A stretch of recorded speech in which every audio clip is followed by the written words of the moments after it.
what's on my mind. What is going on, everybody? It's the Platform Sports Talk Show. Your boy Smooth, along with Stan, baby. I know my place. It's Bunny as well. We all back. We all back for the first time in a long time because Wait. Go ahead. What's the order? Like, is it like? Do I still say business? Yes. Okay, I was just making sure ain't nothing changed. Okay, all right. No, hold on. You still No. You say and business. Okay, you're right. Yeah, I was making. See, look, you just scared me. I was like, that's why I asked. It has been a minute. Still know my place. It has been. I was just making sure. You know, I don't want to be I rusty. did tell you a few minutes ago. I know I'm the rookie. It's all good. No, I just don't want to be rusty. Right. I know how to handle my own though. It's all good. So what Stan was talking about is when it's about sports. It becomes our business. And business just picked up. There it got is. Pio, mic drop. Bam. We in there. How y'all doing? Man, Hey, the band back together. It's been a few weeks, y'all, but hey. look at us. We like what was a three-piece band? We the Bee Gees back together. We in there. TLC. Stan is shining bright with the headband with the do rag. This is Crushed Velvet. What is the by the Bow Wow line. I don't know if I'm gonna be able to wear this after a while because apparently he in some he in some mess. Speaking of mess, you heard about Odell Beckham Jr.? Oh, that's just messy. But anywho, being a mess is being messy. Yeah, pick your poison at this point. At this point, that's apples and oranges. What in the two girls, one cup? I know I'm done. See. So once again, thanks for tuning in, y'all. Your Wednesday night Sports Delight. Make sure y'all share this stream right now on Facebook, Twitter, YouTube. Everything is on the screen. No excuses. Yep. Get them shares going. Let's show our guest who will be joining us momentarily some love. Gonna get it in and give this man his flowers while he's still up. He will be joining us momentarily. So besides that, man, how things been going with the job, man? Oh man, job's been going. Job's been going good except for last Wednesday. I really wish I was here instead of there. I was like, man, look, I had to call the cops. It was the police got involved. It was a fun time indeed. Please elaborate. I know, right? Do I have to? Yes. Okay, so what happened? Gotta get the people what they want. Come on. What happened? The police were called over a payment dispute. Ma'am didn't run me my money, and I needed my money. So the police had to be called. And what's funny is when the cops got there, she was so quick to give them the money. But when I was there, she gave me this story about, I paid this other Domino's because I ordered from over there. This how she sounded. Because I ordered from over there and they told me they don't deliver over here. So I had to order from y'all and already paid them. So you can take that up with them. Amy, if you watch it, you got a name. Oh yeah, I'll put her whole. No, I can't do that, can I? Don't do that. All right, first name is all y'all get. Our show, but you know. Amy, look, that's all you get. And then when the cops came, he was like, "Hello, do you owe him $20? I'll go get it." And she was like, "You can come in here." And he was like, "No, sir, no, ma'am, excuse me, but you can come out here." And she was like, "No, y'all can come in." The cop was like, "Damn it, COVID-19, I'm not going in there." I'm like, that's funny. And when they knocked on the door, when the cop knocked on the door, one cop who was like the top of his class in the academy had to be, he looked in the window through closed blinds, mind you, and was like, "She's at the door. No, wait. She's moving. You go around back." I'm like, wow, they finna surround the building for $20. I was about to say, all for unpaid for pizza. $20. For unpaid pizza. For a large Honolulu Hawaiian pizza. For unpaid pizza. Was it really worth it? Because I ain't had the Honolulu Hawaiian, so I don't know what it's like. Maybe it's that good. Maybe it's as big as the chicken sandwich wars. Maybe they thought it was all the hype. Like, no, it's not. I could put that to rest right now. Ain't no hype. So that was my Wednesday. Other than that, work has been pretty cool. You know, it's. I think this is a record for a minute. The longest I'd have been at a job. It was like, I actually like this job. You know, congratulations. because the other ones, you know, between the Rona and just crookedness. I'm like, all right, How cool. many months in or years in? Years. Good Lord, this is a Rona job. It's been months, but you know, it's like I've been saying I'm gonna leave, but the upside, I get money every night. You know, we get our tips and stuff, so it's like I ain't gonna get that from another job. You're like, hey, can I just get part of my paycheck right now? No, okay. Okay. I'm gonna mess around, be like, give me my day's work, and then when payday comes, where my money? We gave it to you daily. So yeah, I'm enjoying the job, and it's a great time. Shout out to everybody at 1517 Domino's holding it down. What's up, my squad? Gang. That's what's up. Okay. Everyone go ahead and lead We them. mob deep like About to say the. any other little gang signs you want to throw We in? mob What deep like our homemade pan pizza, which is included in the 2 for $5.99 mix and match deal. I should have Call Domino's. like a big old flash. I know, right? Wait, no. Unless they're going to pay you all to do Exactly. that. I ain't doing it. Yeah, We we're ain't not doing it. marketing and advertising unless they're paying you. Oh well, I mean, you work there. I'm about to say, yeah, they paying me, But so. he ain't getting ain't getting in on that I stuff. ain't getting it. Ain't no fun unless we all get in. Can we look into that? Because now I want Say it it. again, buddy. Ain't no fun unless we all get in. That's the uncut coming out of her. Oh Lord. I talked about uncut earlier because of what you were saying. Here nor there. Continue. Shout out to Miss Williams. She says, hi Fred, hi Bunny, hi Hi, Stan. Miss What's Williams. up, Ms. Williams? How you Welcome doing? back to another week of the Platform Sports Talk Show. Once again, everybody go ahead and hit that like button on Facebook, on Twitter, on YouTube. Subscribe. Click Bell. on that Bell. Oh, wait a minute.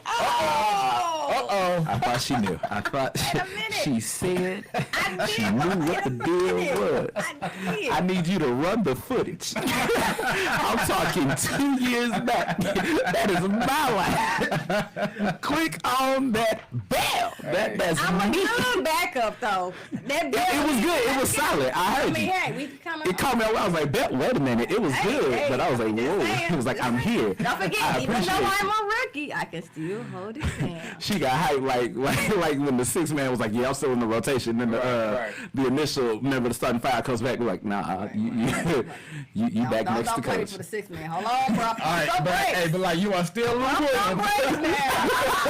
6 man. Hold on. Say you were still speaking. Hey, speaking of six man, Smooth, you're gonna love this. Shout out to Montrezl Harrell, who was awarded the sixth man of the year award for this season, presented to him by none other than his teammate Lou Williams. And how do you celebrate that? By Michael Carter Jr. putting his nuts on your shoulder. Boy, you got dunked on. Michael Porter There you Jr. go. getting dunked on. Yes. Good Lord. Yeah. So congratulations. Bad. I hope it was worth it. And Not for that. Ugh. how things been with you, buddy? Right. He didn't say so much. I forgot about my own life. Yeah, right. It's been good. That much? Wait a minute. Hey, again, the band hasn't been back together in a while, so how the piece It's been been going a long little time. different. I know, right? Shouldn't have left you. Oh, there's Without a dope. y'all funny. That's awesome. Everything's good. I'm chilling. I'm enjoying sports. Basketball's winding down some, but hey, I'm Hey, still here football for comes it. back tomorrow. I'm still, I tune in the NFL. I still got a little. Kaepernick is on Madden 21 though. Shout out to Madden. Finally adding him back. Okay. So dope. But anyway. Shout out to that press release they came out with too. That was just the most generated thing I've ever seen in my life. But I'll take They're it trying to get every little point. Welcome they're back in the throwing. game. You know what I'm because he hadn't played for like 4 seasons. Correct. But even they had people who I ain't heard of in a minute Playing listed in that free agent list. But Yeah. you couldn't put Cap in there. But Hey. I'm glad that they doing this We gotta right. get our small wins when we can, y'all, with this Kaepernick situation. Because it's still messed up overall. That's why I say I'm still Yeah. perturbed at the NFL, but they're trying to make strides and trying to talk about social justice, running commercials, showing that everybody, should They all about come like, together, black people, 5-6 we years too acknowledge late. y'all. But hey. Again, gotta take the small wins when we can at this point. Yeah. So before we continue, for those watching on our guest page, if y'all leaving comments and questions and all that fun stuff right now, we cannot see it. So go to our page on the screen below This one. and then leave your comments after you go ahead and like and give us that follow as well, so we can go and have a wonderful show as the You know it.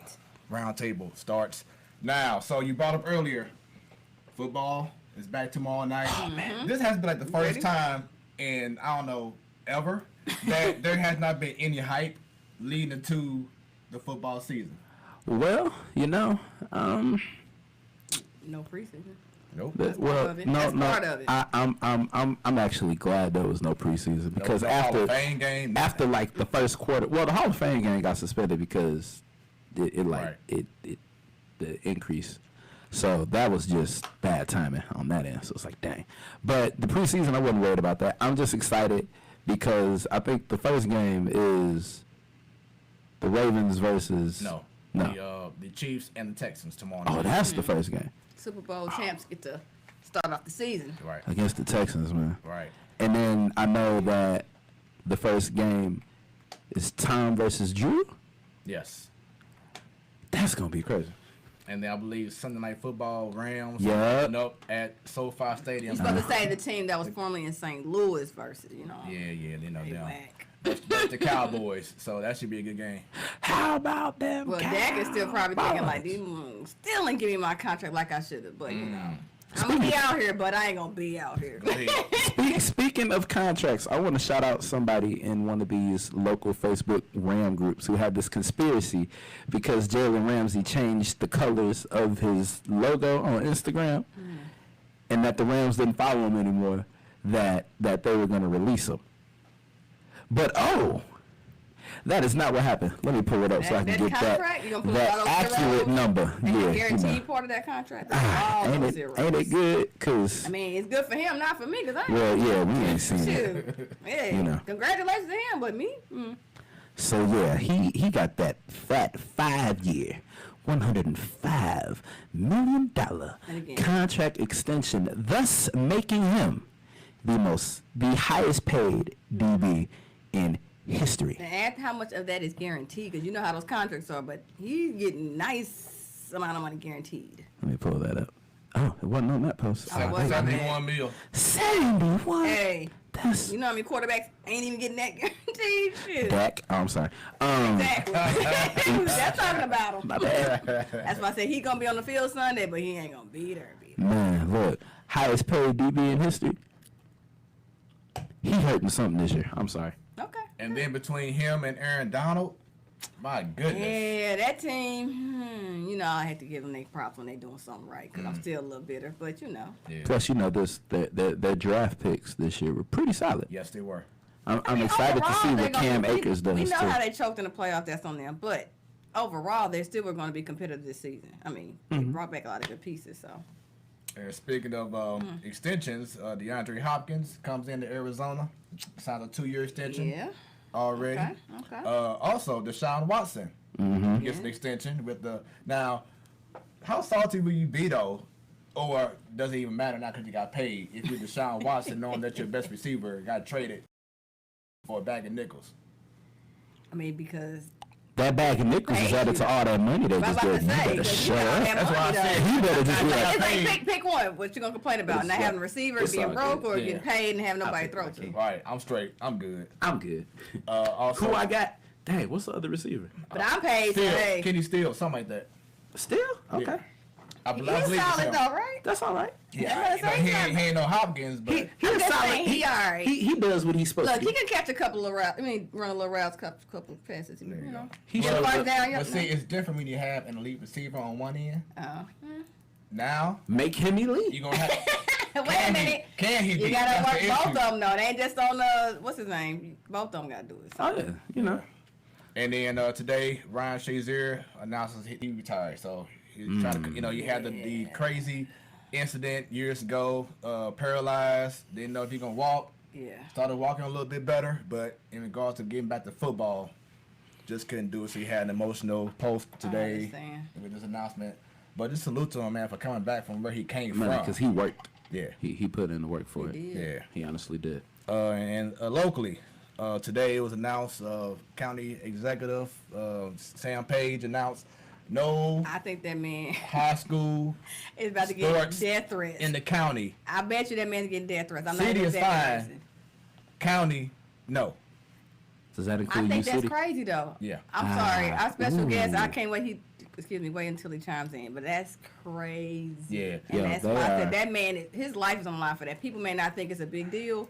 It is a big deal. Okay. Look, Sam Page been on thin ice for about 3 months. All right, but he got maybe more voted back in August, though. People gave him confidence, though. And maybe that wasn't, people looking at it from one side and not the other. Who knew he was going to make this announcement today after he got elected? But it's, again, that's a fine line that he just doesn't understand, I don't think. If he does, he doesn't care. One or the other. But now, here's what's even crazier is that they're not allowing football games or volleyball games or soccer games in high school, but they're still allowed to practice. It's called hypocrisy. Irony. It's called stupidity. We got a whole list we can start with. Yeah. What part of the dictionary y'all want to start with what he's doing? Just like the city's okay and the county's not, and how they close each other. Practice, no games. St. Charles County is doing it, but not St. Louis County, but St. Louis City. Wait, what? Huh? So you can act like you doing it. You can act like it. But you can't do it. Right. But you got to do it I'm telling you. Yeah. That man, he better have like 100 security guards. Again, people might think he don't need that. He don't need that. He need to just call Darren Wilson on that phone that don't nobody know about. Wherever he is. He gonna need that help. Be like, yeah, I need to hide out with you for about man, 4 months till this thing die down. Yeah, it's not going to die down until you say people can play. It's not gonna die down until he resigns. You think he's going to resign? That'd be two county executives in 2 years gone, dude. I don't know, man. This is 2020. Right. Everything is a watch at this point. This is a whole effed up year all around. Look, I was talking with my friend. We were like, cool. So December 31st, instead of saying Happy New Year, we are just gonna yell Jumanji, cause I'm sick of this. You just gotta get this done. Hey, look, we only in September. We still got some more three more months. You know what I'm saying? How? God, you know what you're doing. Please, hurry, get us out of this year. He has the final say, right? I want to go home. Be careful. It might just happen. Not that home. All right, y'all. We ain't gonna hold this man any longer.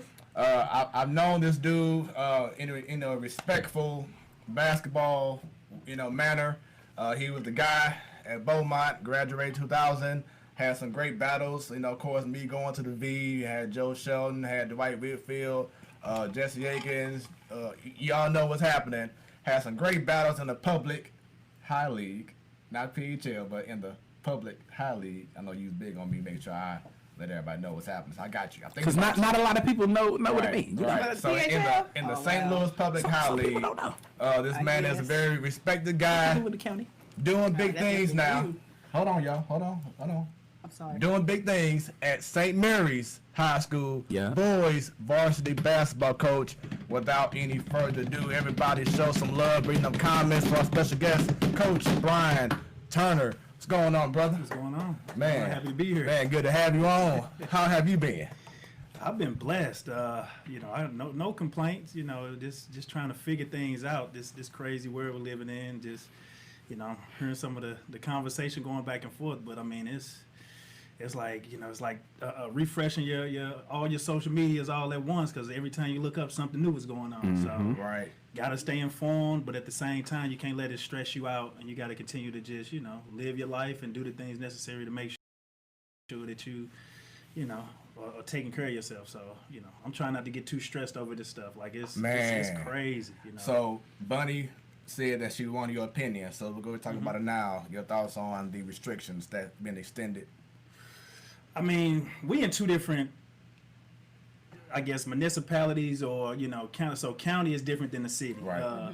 But at the same time, it's just like what you said, like, what's these imaginary borders? Like, you can do stuff out in O'Fallon, St. Peters, but St. Louis County, St. Louis City, you can act like you're doing it, but at the same time, no actual games and all that stuff. So I think you just got to just play it safe for right now till a little bit more information get out. And I mean, you just got to try to find ways to be, inventive and be creative especially with having a team. It's like, if they telling you right now that you can't be in the gym, all right, what's some other things you can work on? So it's like teaching folks that, all right, just because you get a roadblock put up in front of you, you got to find ways around it. So we doing this time right here to make sure that we just taking care of all our studies and everything that we can take care of, just in case they say, we're not having a season. Okay, right. Juniors and seniors, y'all still prepared to go off to college, because at the end of the day, we got to use this sports as a vehicle to move forward in life at the end of the day. You know, Exactly. it's only a small percentage of folks that get a chance to play, you know, on big time TV. So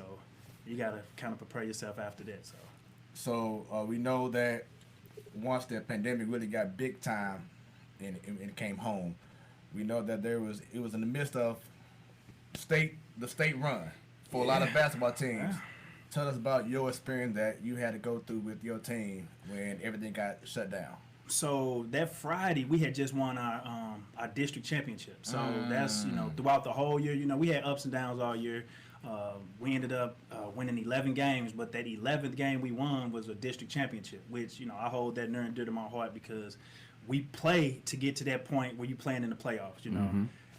We had a jam-packed house. We had the game at our school, so it was jam-packed. We was able to celebrate. Then right after the game, we had to get ready to prepare for the next team, which the game was played out, I believe, in it was 4 out. I don't even Northwest Cedar Hills. Like, I'm not familiar. Oh, but, wow. So it was kind of 4 out, and it was unusual. Anytime you say Cedar Hills, you know. I'm going out there for a winery trip next weekend. I'm like, oh, that's far. I'm like, oh, you out there? Yeah, so the way they play, like the last couple of years, we've always played like our sectional game in the city or somewhere around that our fans can kind of get to. So we had to travel out that way, and I just remember it being the gym was just empty, right? So after the game, we ended up losing that game, and then after the game, you know, you try to get everything together, but when you started hearing the whispers that okay, they're gonna play. I think class 2 and 3A were down playing in the state championship, and so.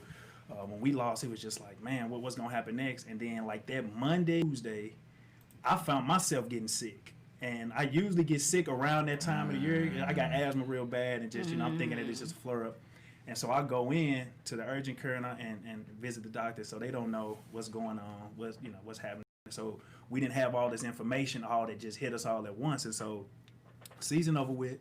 And that Friday, we just, you know, you heard the whispers of, man, they might be shutting down school, and then they might all of a sudden just end, you know, the sports season. So we just had to just play it safe, and I had to just make sure I had all my medicine just in case. Luckily, you know, nothing happened, but it's just making sure that, you know, telling everybody you got to take care of yourself. You know, kids, they got a habit of leaving the games with shorts on and not putting their hats on and all that. So I'm just like, man, y'all got to take care of yourself. So, so after that, we just, you know, just wished everybody to, you know, told everybody make sure that you prepare just for the unexpected. And I think 4 days after that, they just canceled the school year. So, well, not canceled, but everything went virtual. So, crazy. And going to now, how have you throughout the summertime leading to, hopefully y'all have a basketball season on time, but how are you getting your team together in regards to preparing for what's going on with COVID and trying to get ready for a season? Right. So right off the bat, once everything got virtual, I mean, we just had to communicate with the kids like with Google Classroom. We had to put stuff up and just make sure, hey, these are the workouts you can do. If you can get to a park, exercise, walk. And I took that time myself with my family to make sure I go out and, you know, exercise and do these things because, you know, you don't want to sit there and tell kids you have to do this and then you're not taking care of yourself too. So I will post my runs and my workouts within like our little group, our little Google Classroom, and then we'll just encourage them guys to do the same. And it's just like, keep up with me. So we had a routine put in place for them. It was just all about them actually taking the time to get outside and do it. And, you know, this generation, they on them sticks. And if you don't, you know, if the parent walking back and forth from the living room to the refrigerator, and after a while, parents like, look, y'all got to get out my house or go do something because we can't keep making these trips to the grocery store. Look at a tree outside. Just do something. So, and then the summertime is like my big camp season. So I had to shut down my camps for all the month of June. And we just had to kind of think on the fly. So we pushed everything back, and everything was according to the, you know, the CDC city guidelines. So I had to push camp to July. And right then and there, once we was able to get back in, the kids came, and I think we probably went maybe 3 or 4 days. And I told my AD, and I was just like, look, I just don't feel comfortable just doing this. You know, I don't want to be the reason that kids are not able to go to school or the school shut down. So I was just like, look, after the 3rd, 4th day, I was just like, we just going to scrap it and we can just start something new. But I kept we kept working in like different groups with our guys. So I think at the time we could only have 4 kids per coach. So we started doing that. And then we had an opportunity to have a CNR league at our school. And so we did that for maybe a week and had to shut that down. And it was just like, you know what, let's just regroup. Let's just make sure we healthy, get all this information. Because I'm not in a rush, but, you know, we got to practice patience during this time no matter what. So that was something I just kind of articulated to all my parents and my kids. Just be patient. You know? Yeah. So. And that's something that's kind of hard to do, but a lot of I St. Louis know. people is being patient. Right. It's hard. Did you try to do anything virtual since you had to shut down the camps in person, but try to tell them, hey, do these exercises or do a Zoom call and Nah, not really. I mean, because it's so much information out there, you know, and it's just Okay. like, you know, it was tons of, you know, YouTube stuff and tons of people doing that stuff anyway. But my thing was with making sure that the parents understood, like, you know, don't be forcing your kids to play in all of these tournaments, traveling all these, Right. and then you don't all know this information because you thinking that we have to get ahead and we have to get ahead, and it's just like, you just got to be safe. But, you know, I get it, and I kind of waver back and forth with more of the information that come out. So Nice. Can I read this comment real quick? Yes. From Miss Williams. She says St. Charles and St. Peter's should observe the same restrictions as St. Louis City and County because they are so close to each other. Jeff County, I'm guessing that's Jefferson County, decided not to put restrictions in place, and their numbers are still trending upward. And then she just put in another comment. It's especially hard for seniors who were counting on these games to try to qualify for scholarships. I get Which that. that's get that. definitely Well, something. we also talked about this a while back regarding NCAA, that they are granting them to get an extra year, right? Right. So for those for the seniors now next year, that's just maybe the issue. For those senior or whoever's in college now, they get an extra year plus incoming freshmen. It's only so many slots, so that's gonna be an issue, but everything's gonna work itself out. So we shall see. Can you read the next comment for me from Corey? Oh, it ain't pop up yet. It's just on the screen. Oh, it's up there. What's up, Coach Turner? Good to see how you turned St. Mary's High School around. Oh, that's on YouTube. Okay. Yeah. Cool. But I mean, we were always, well, let me just kind of take a step back. So in 2013, 2014, I coached at Gateway High School, and we actually won Gateway, which is in the public high league. We won our districts No over way. at St. Mary's. And so St. Mary's, you know, over the years, they've always had stud baseball teams, stud soccer teams, you know, not too well known on the basketball forefront for like our era growing up. So Right, it was just right. kind of like me taking my Gateway team over there, and actually me seeing the campus and seeing, because right off the bat, I didn't even know where St. Mary's was located.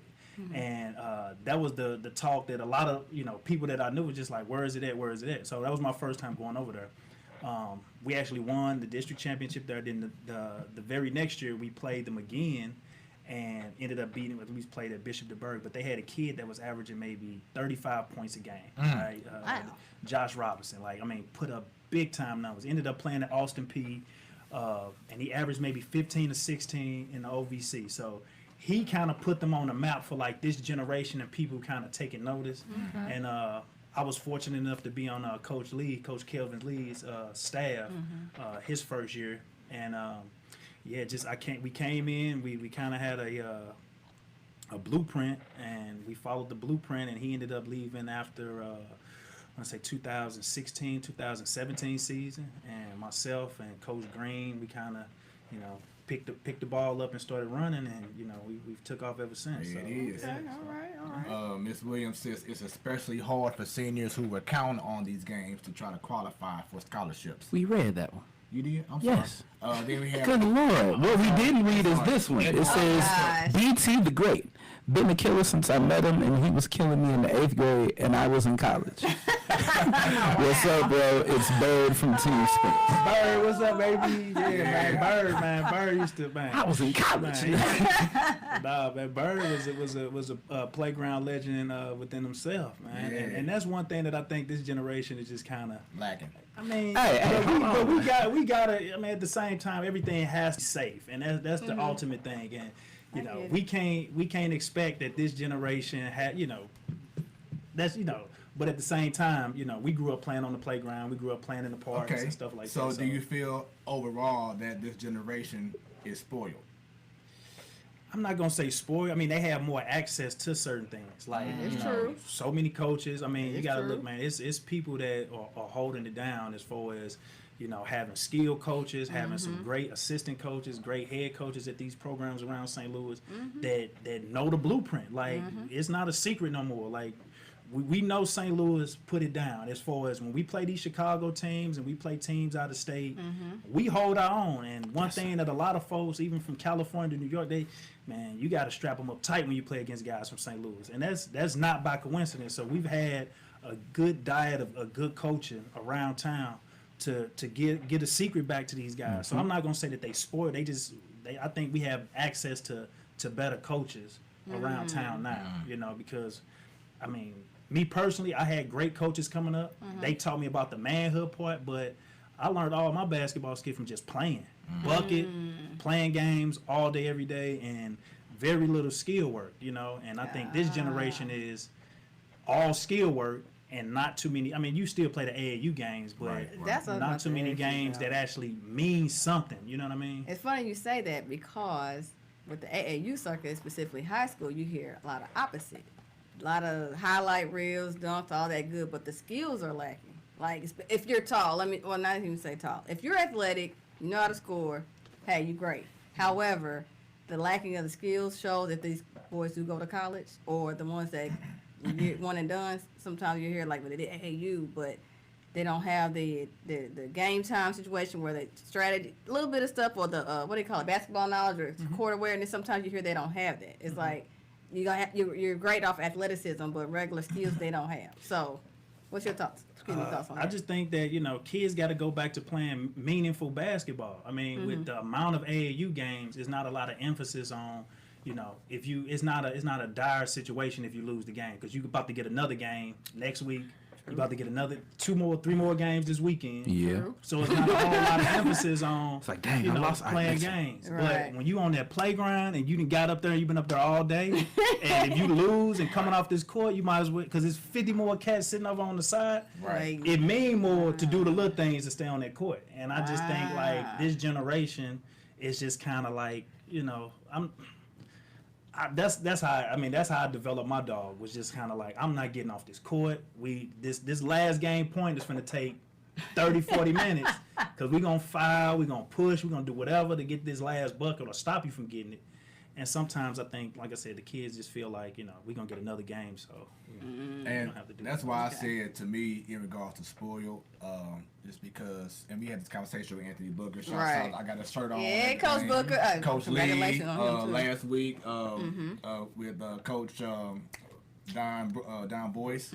But it seems like you said before, back in the day, it was just a different hunger.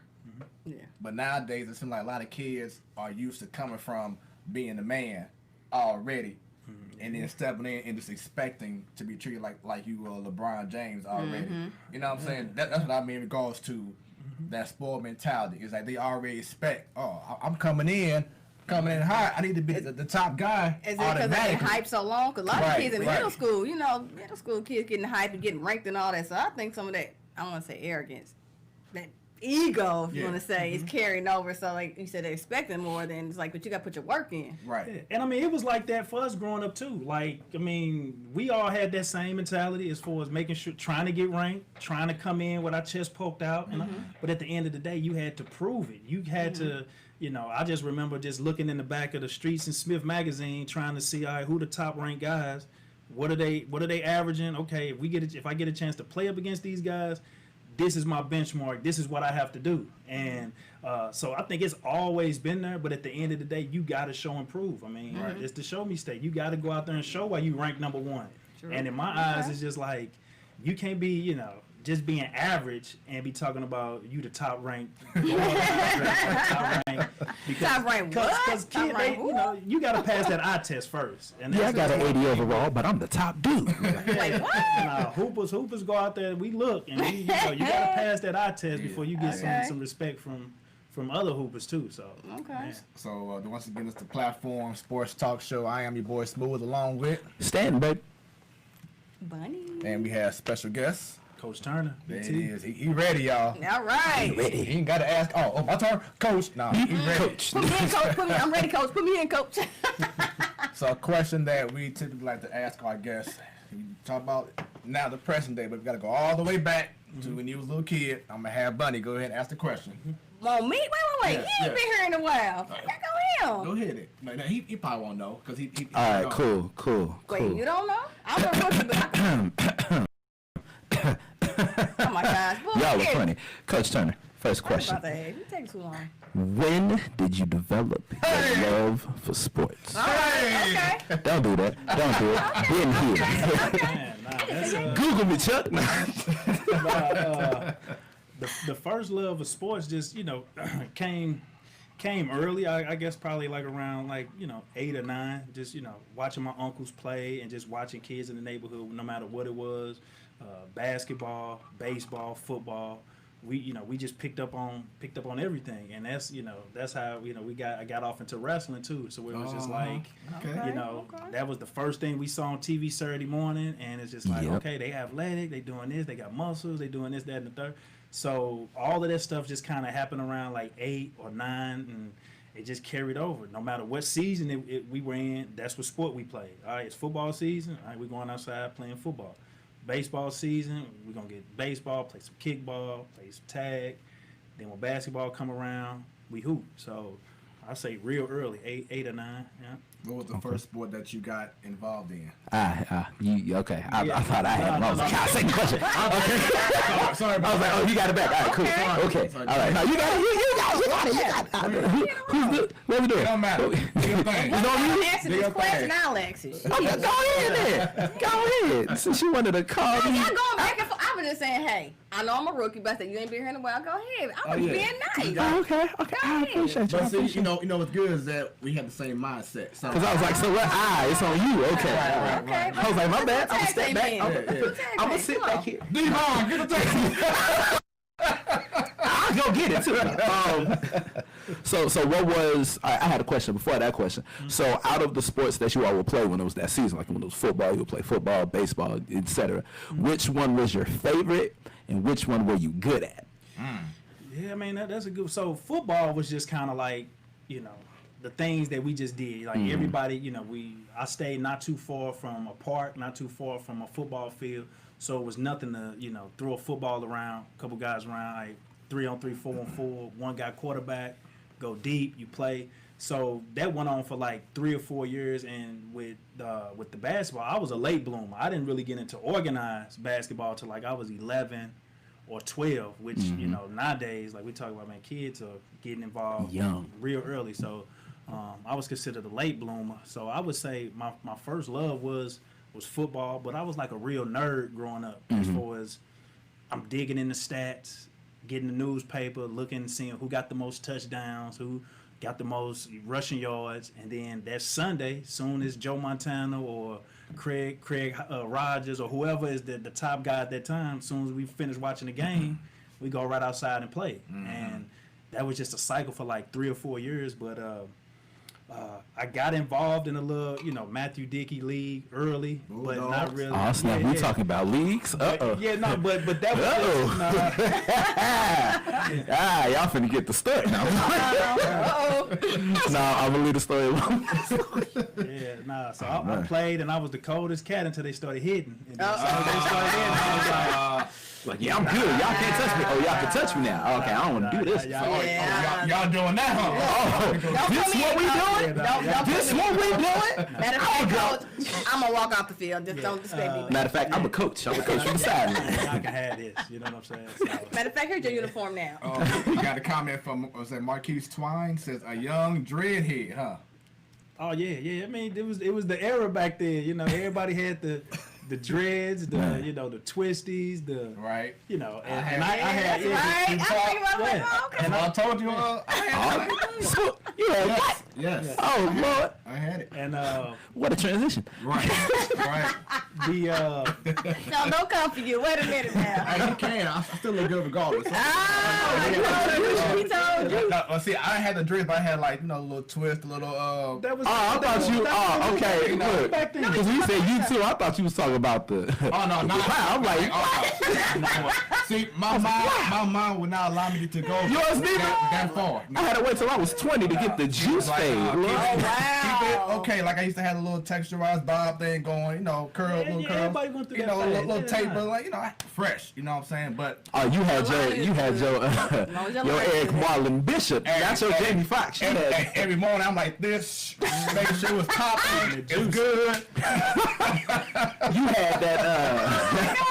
I remember seeing You guys had that like early that. Jamie with the curl going. I went back now. I'm Girl got a whip. That mug got a But that mug don't come all the way down, like all the way down, like Oh, this is funny. Hey, I'll just I'm imagine not- all these guys. I'm not- gotta look like the party stripper thing.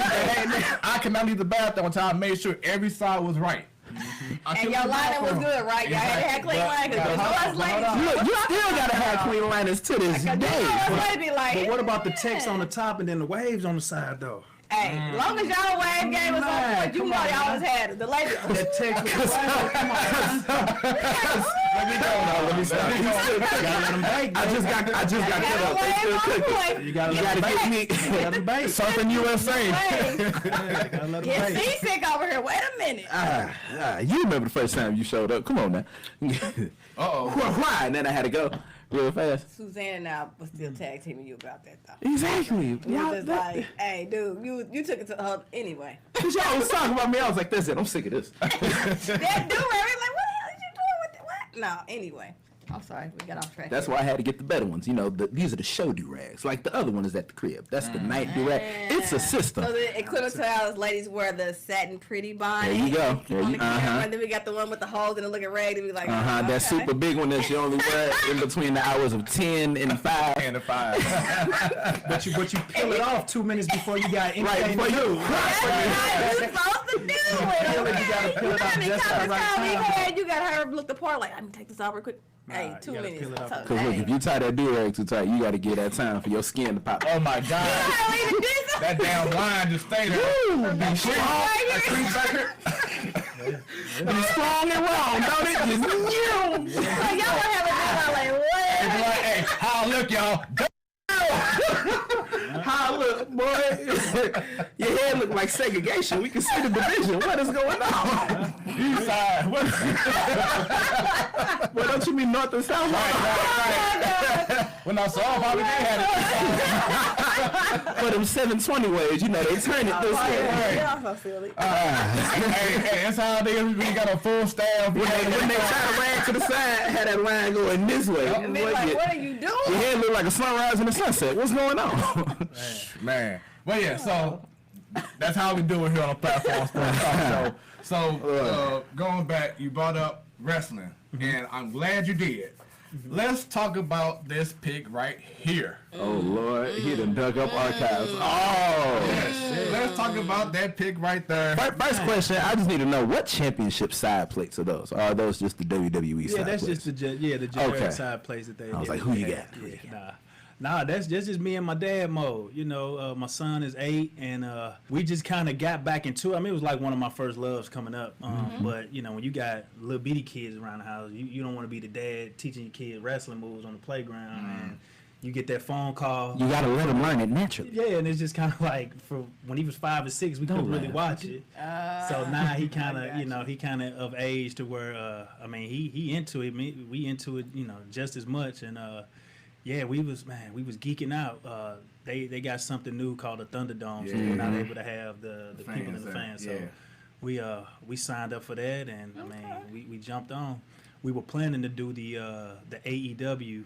That's the other wrestling promotion. They were supposed to be coming here on the 7th of October. So we had planned to do that. Then they canceled. But every time they're here, man, we try to go down there and and just live it up. Want to go to the Raw tapings and some whatever they got. I don't think I'm ever going to be able to go now. Lord. Right. Yeah, so, we're here. Well, Dang on, Stan and I, and then my former partner on the show, Sadal, we we used to have WWE segments. Oh yeah, Raw, SmackDown. we gotta have it coming back. I mean, it was back when it was back when it was good. Then it got trashed for a minute, but it's coming back. They coming back. It's hard to watch, especially with no fans, and it's just kind of like it's kind of unfortunate for them because you know you wrestling you play off. You're supposed to play off the crowd pretty much. So and it's just hard to be out there but doing this stuff. They got it going with the Thunderdome. If they could fix the delay. That's the only issue because when you watch it, it's like, you know, he'll come out and then then it's like just quiet and then the boos start. The problem is I don't think because it's internet, it's gonna be so hard to try to match everything at the same time. You know. But I mean, the WWE man, they masters at their production, so they one of the best to do it. See, like now they have they incorporating the sound with the stuff. You know what I'm saying? And they didn't have that at first. They were just relying on the people around the ring to beat on it but now it's just kind of like. You know, they amping it up. I think they doing two months down in Orlando for this, and then we just see what happened after that. But I think they need to keep it going. I like it. Yeah, no, it's better than what they was doing at the Performance Center. Oh yeah, that was trash. It got old real quick. It got old quick. It did. You know. Okay, so is it bad? It didn't work. Is it bad that now that they have this, I need them to do WrestleMania right? Because now that you got this, we need that right. Because they should have come up with something more. So it's only gonna get bigger. They're gonna build off of this. Okay.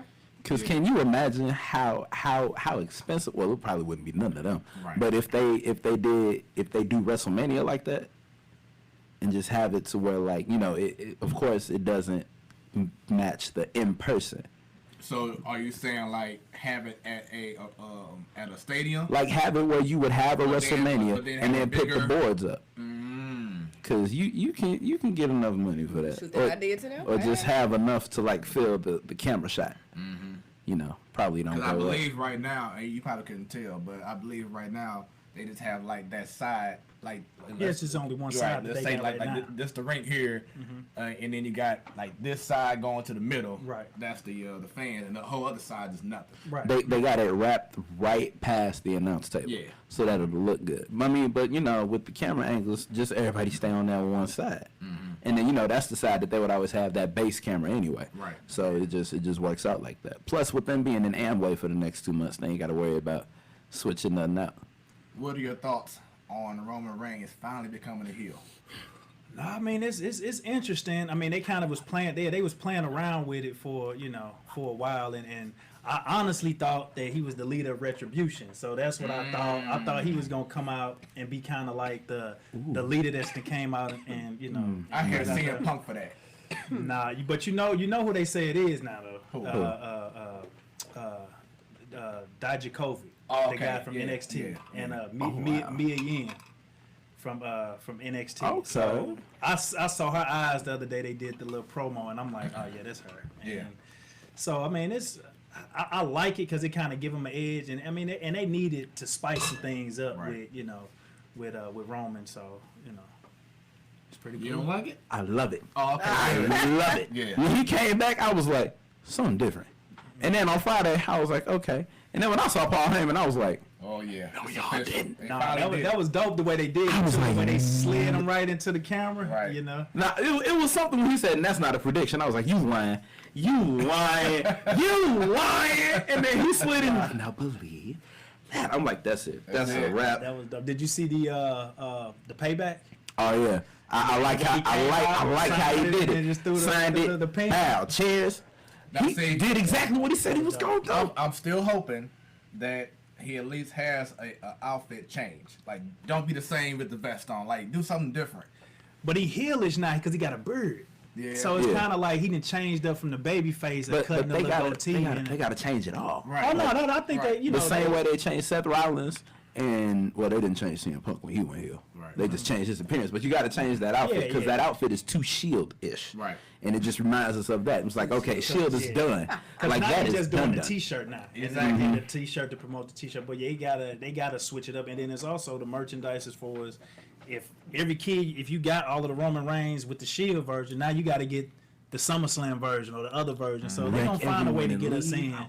to purchase these things. Got to. When you watch so this I'm with your son, is he just as engaged and picking up on all this as far as the wardrobe Yeah, change, nah, excitement? he into the storylines, and he kind of hit me with things because I mean it's something that's on almost every day. Right. And if I miss something, he'll get me caught up to speed. Hey, did you see this? You don't believe what I saw? Because Friday, I dozed off Friday, and Bailey turned heel. Yeah. And when Well, I wouldn't say turn heel. She turned on Sasha. Yeah. Cause my mama was in there watching. She was like, "Boy, she beating the mess out this girl." I'm like, I didn't know who it was. I'm like, "What? Oh!" I'm like, "Oh, that's bad. Yeah. Oh, that's really bad." Yeah. Ooh. And I said, he woke me up and he was just like, "Oh, it happened, because they had been playing around with it for the longest." Right. Like it happened. Oh man, he beating her up, and I, got caught onto it. But yeah, he loved it. He's into it. He like all of it. So I'm just smart. happy to be able to like that type of stuff. What too, you gonna say? I know we ain't had one in a minute, but can I offer a hot take? Go ahead. The Usos gonna turn heel with their cousin. I don't know how they gonna do it, but something's gonna happen in this match, and then that match that's gonna be cool. But then something else is gonna happen, and they gonna need to come help him, cause that family tie is strong. Like, so I feel like that's gonna be it. And then unfortunately, I feel like somehow this is gonna set up, cause a lot of people have been saying it, and I don't put it past Vince. Roman versus The Rock. Oh yeah. Oh yeah, that's coming. Yeah, that's because coming. the Rock's gonna see. My take is I'm not sure if the Usos or in this case who is it Jay right now? Yeah, Jay is going up against him. So with me, I kind of feel like Roman Reigns is gonna do something bad to him. That's gonna force the Rock's hand to be like, hold on, this is blood. You can't be, and that's when he'll defend in their honor. Is Jimmy hurt or something? Yeah. Oh, he's hurt. Okay, Yeah. dang. Because I was gonna be like, all right, him next. Yeah. Because they don't. It's a reason they don't really do. Because this is new. Because you remember, I think Jay got hurt last time, Right. and so Someone's they always doing something, either getting hurt or getting. anyway. Trouble, yeah, he got Right. trouble, yeah. Look, so he got hurt, and so they pulled the other Uso off the air. Right. Like they pulled them both off. So this is interesting to see because this is gonna be the first time where one of them gets a solo run. Exactly. The same thing with Big E. But the thing is with the Usos, they said they would never separate. So I'm trying to see how they gonna play this once the single run. How far they gonna let that go, and then what's gonna happen when the other one comes back. Right. So let me fantasy book too. So we got hold on. So we got one. I like this. I like this. I like where you going with that, but I'm gonna take it one step further. Okay. Have a faction to where you got Roman Reigns, you got the Usos, you got Naomi, you got Tamia, you have all of that dynasty. That's a all strong as faction one. right there. But then, because you about to bring in this other faction with Retribution, and play on that too, because it's just kind of like they need to try to come together. Like as far as some type of faction within that, to where you got them building on this. So you got Roman, you got the Usos, Naomi. Like they need to be a part of this whole turn with Roman. And I still think that it's gonna play out for probably like a year to where they can get to WrestleMania. Right. And have Roman versus The Rock. got to. It ain't even got to be a year. We about to wrap up 2020. But yeah, it'll be coming up soon. Royal Rumble around the corner. That's true. Yeah. Wait, what's coming first? Survivor Series. Survivor Series. Now I like that, but I don't know. That's a lot of people. They don't have For- nothing going on. Like They don't. Like no, Naomi not in the feud with nobody. To me, they play around with her, Right. showing her face, but they can get more airtime if they all just start coming together and kind of take on this Retribution thing. and see Plus, what I think in Naomi, I think they need another run because the way they were used in tag teams before, it just wasn't. Someone right about it. Because what was it? Team Bad, Right. and that wasn't really good. It was her, Sasha Banks, and Tamia. Yeah. And old girl that used to be with Naomi when they first started out, she's in AEW now. I saw. I ain't seen her What? in years. Kevin? Yeah. Yes, I saw it. Yep. Miss Bunny, you ain't into all of this. You ain't picking up on this. That's crazy. Because I'm like, I can't. She on Google right now. Oh, Google, yeah. And I didn't mean to take it out from. And she like, let's say Uso. See, The Rock. Smooth. All I can do- Smooth. Watch, she Google. She I gonna don't be like, say- yeah, the great chief. I don't want to say ignorant, so let me do a crash course. The great chief. So, but a crazy thing to piggyback, just to kind of bring this all full circle. So, I was fortunate enough to coach down at Beaumont with my alma mater. So I was the last head coach to coach at Beaumont. Okay.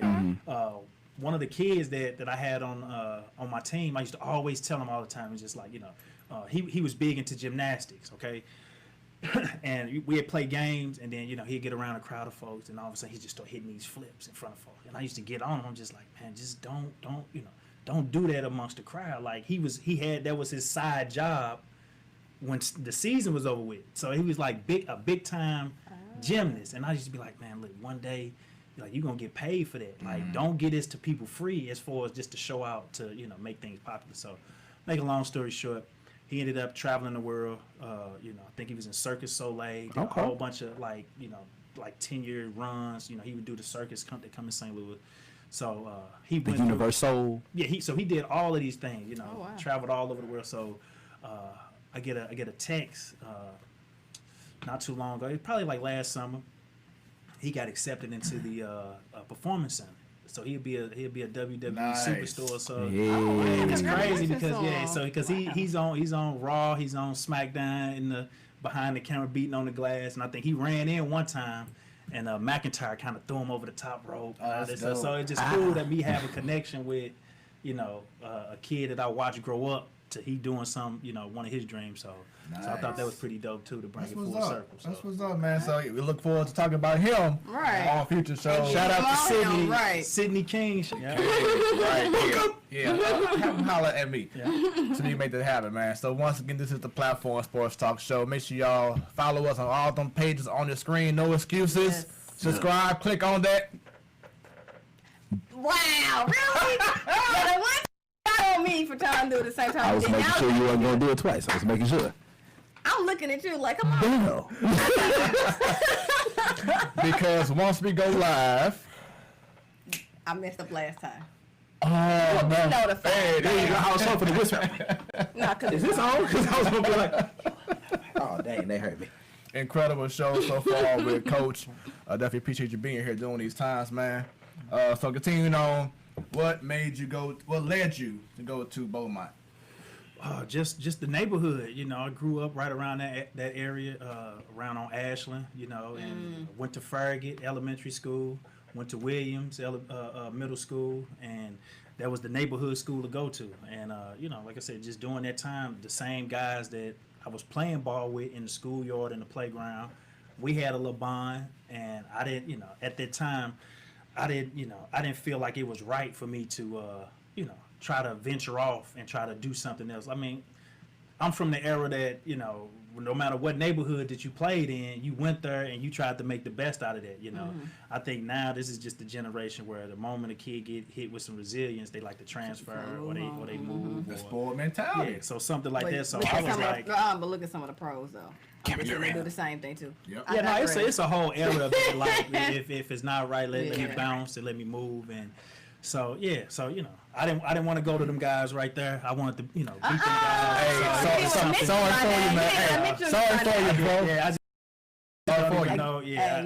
I couldn't see myself over there doing my condolences to you, man. Anybody says anything, look, anytime y'all get on PHL, I'm always quiet, because I feel like in the talk. So, I mean, hey, that's the one thing you ask for. Let's dig I'm a Metro high school graduate, so I'm saying I know PHL, I but feel sorry Metro. for you for that. I don't, because, the boys, we know, No, Coach Glasgow did a great job. Right, but I'm showing my age. That was after I left, so it's all good.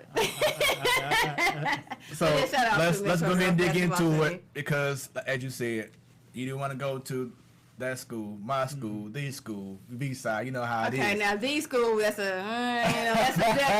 on now, depending on what department we talking about, but continue. Basketball wise, definitely. Okay, the V all day. So, you knew about the V. Playing in the PHL, what was your overall experience? Well, I mean, even just going back before then, like I was lucky enough to have mentors that would take me to those games. Just growing up, 7th, 8th grade, taking me to the Normandy Christmas tournament, seeing Vashon, and seeing Pure Emmanuel, seeing Courtney Ritter play, seeing all of these, So me being a student of the game first, when Webster Groves and Vashawn played at UMSL, I was sitting up in the stands watching this stuff in middle school, you know, and just being lucky to have coaches around that just would kind of get me involved in the high school scene, you know, and not knowing what was about to happen as far as, okay, you got to pick this school versus this school, but people used to just, you know, this is the number one game to go to. You like basketball, you should be, you know, we don't have an NBA team. This is the closest that you're going to get to a packed house, seeing elite talent before they make it to that level. So, just being around it. And so, you know, 8th grade year, playing on, lucky to play on select teams. It was never a thing for me to, say, all right, let me go over to Vashawn. But what I did used to do in the 8th grade, by me living so close to Beaumont, I used to go to their games. And, you know, if they playing a Sumner or a Soldan, I'm watching it, and I'm just like, man, I just can't wait to next year and all of this. And so I always hung around older kids. So a lot of my peers, people thought I was older. So when I became a freshman, they were all, man, you've been in school 3 or 4 years, man, you too old. You know, I just hung around older guys that, you know, that was my maturity, being able to come in as a freshman to play. But I never really wanted to venture off and go play at a Vashawn. I just wanted to just go to my neighborhood school, play, try to, you know, be that person to lead them down the state, because I had uncles that went to Beaumont. And so it was just like a neighborhood thing, you know, so, yeah. Nice. So, to everyone now, of course, they've been to the new V, but let everybody know how you felt going into the pit and how that environment was compared to other schools. Yeah, so my first encounter with Vashawn, and it's a crazy scenario, but my freshman year I was lucky to play varsity. All right, we played, and the way the PHL is set up, we didn't have a home gym. All right, so I played all of my home games on the road, all of my away games on the road. So we played Sumner down at Vashawn, and it was my first start. All right, my freshman year, I think I had like 18 points, first time ever coming out. But at the end of that game, I picked up a ball and shot a shot, and it was a buzzer beater to win the game, and it was at the old Vashawn, and so that kind of started my little legacy out. But I kind of remember like. And all my sports guys know, it's like when you playing the game, sometimes it might be a smell, it might be you looking at something that kind of get you in that zone. And so anytime I would go down to Vashawn, just me remembering that shot that I hit versus Sumner would always get me going when I got down there. So no matter who we would play, if it's down in the OV, they had the sweetest rims. You can go in there, you can slam on them, you can dunk. You know, it was an old tire factory. So you walk up in there and it's just you like... You can tell. But the smell of that was just like, you knew it was some basketball and some greatness around that smell. So it just, it made you step your game up to a whole nother level just based on that type of atmosphere. You know, not everybody had a luxury of walking into an air-conditioned gym. It's looking nice, it's smelling nice. It was just something gritty about that place that just brought out the best of us. And you know what I mean? And then looking up both sides, you just see people that stacked up to the windows. Yeah, and it was a blessing. Like, I had some of my best games there, and not all of them against Vashawn, but like I said, in the PHL, a lot of schools weren't lucky to play home games. I think it might have been Gateway, Vashawn, Soldan, the old Central, VAP, right there on Natural Bridge. We down the street from Beaumont. We played games there. We played games at ROTC and Roosevelt. You ain't play games at Roosevelt. So it was just 5 schools that you play games at. And so, you got your buckets all throughout the PHL on all of those rims. And, it just seemed like every school back then had a star, and it wasn't like one team piling up, going to meet and play at a certain place. Every school had a leading scorer, a person who got buckets, this person going to college, this person can do this, and that just made for for great competition. You see the PHL then and now, boy. Right. I'm like, yeah. Some needs to happen down there to get them back, competitive and get things back on track. But unfortunately, it's just it's a lot that's going on down there that it's politics. Yeah, I'm about to tell you. That's the number one word. Y'all right gonna there, get some news next year when y'all find out how many high schools will be left, but because Beaumont was one school that was affected, correct? Yeah. Oh man, my school was shut down in 2011. Like I said, I was but you saw the dwindling of that. I started getting into education around 2007, 2008, And, you know, Beaumont, my graduating class, it was like 150 of us, 200, you know. We had almost 1,500 kids there at the max when I was there. And that building was like 4,000 kids. I mean, it's a huge building. I've never like been in there. I just see it from the outside. I was like, yeah. And you just think about the way those buildings are made. Like, you got to think churches and schools were made to last almost 100 years. You know what I mean? And that building is just so prestige that when you look at it, it's just kind of like, man, only 200, 300 kids here, 100 kids. And then they just got to the point where we were just operating on one floor. And it just was like, it was sad, and it just hurt me because I'm like, I remember when this thing was just like from Coach Hamilton was the head coach my freshman year. It was his first year taking over in 96. From 96 all the way up until 2011, I felt like we had a run to where we were like, we could have been in the mix, whether if it's, I mean, it was still talent over there. When I played, we were lucky enough to get kids from like Dayton and the Riverview School District. That's how big our boundaries were. But then it just started dwindling, and then they just started making it, this is going to be an alternative school. It's going to be an alternative school with just the sophomores, juniors, and the seniors. Then just the juniors and the seniors. And then before you knew it, it was just like, we're going to close the school down all the way. And like I said, it hurt me because, I'm sitting up there, man, lucky enough, I'm about to take over, be the head coach. I was able to get one a Beaumont alumni, and shout out to rest in peace, Coach Gray. He was able to be my assistant coach that last year, and Coach Gray is the founder of the BBE, St. Louis Eagles basketball program. Oh, okay. And he was a graduate of Beaumont, and so he was happy to come over and help that last year. But he saw the writings on the wall, and he was just like, man, this ain't in good shape. And it's just put our eyesore on that community over there, and you just think about it where if that school is not there, that's one of the roughest parts of St. Louis, North St. Louis, right there in that Ville area. And you just think all of those schools have closed down. I think Fergie, which is the elementary school, is just hanging on to thread. Hanging? Yeah, and I think one of the they had like a 150-year anniversary of that school being there, and I'm just like, I hear you. It's gonna be some. Trust me. Next and I think year that might have been one of the schools. changes. Yeah, I think that might be one of the last schools that I don't know if that school is gonna be open. So all of my schools. The corona stopped some of the stuff that they're gonna do. The only reason I know because people work in St. Louis public schools. But when you talk about neighborhood Beaumont, think about VAP. When I saw Central VAP down the street, I was like, look how abandoned, dilapidated. I was like, what happened? Like. Neighborhood? You don't have any neighborhood high schools. Vashon, the new Vashon, is the closest one. Because then you go to the other side of north side. They near kind of one apart, northwest. And that's a lot. I mean, you just, it's like, what happened? But again, I digress. It's like peeling an onion. It's just so many different layers that you got to try to, uncover to get to, that problem. It's just, it's unfortunate. So you brought up earlier, first game at the V, scoring 18 points, game-winning shot. Would you say that was your favorite memory while in high school, or do you have another one, or a favorite story that you like to share? Nah, man, it's just so many memories. Sports, that's one thing that we try to get over, and that's one thing I do as a coach, man. Try to develop these memories growing up, you know what I mean?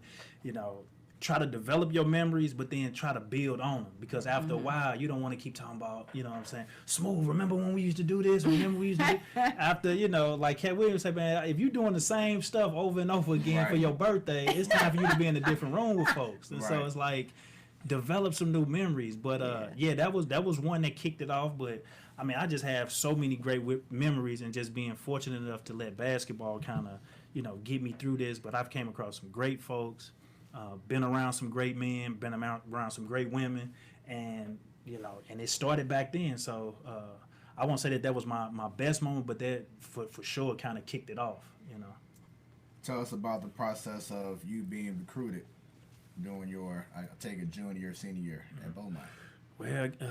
Well, again, like I said, I was lucky enough to be an All-American as a sophomore. And we go back to like that me being a nerd and me always trying to look up stats and see what person is doing this, that, and the third. And so every year I would always look to see what area folks were either ranked, on that scene, All-American or whatever, and I'm trying to get to that level.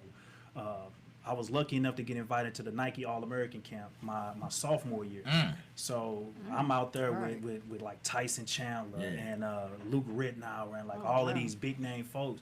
And it put my mind on a whole nother level because I played AAU ball all, during middle school, but now you want the elite group of these guys. Like this is like top 150, top 200 kids that get invited to this.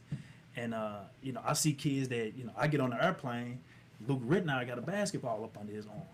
Like it goes from not just you playing basketball, playing bucket every day, but now guys are taking it serious, like real serious, And when I came back from that, it clicked on. And I wasn't the best student, I was the typical, I ain't gonna say the typical city kid, but I hooped, I'm got girls, I'm hooping, I'm on varsity, like do some work. But just to show that's an activity, okay. No, but just to show my it was for real. Hey, it's a lot of skill. Gotta keep it real though.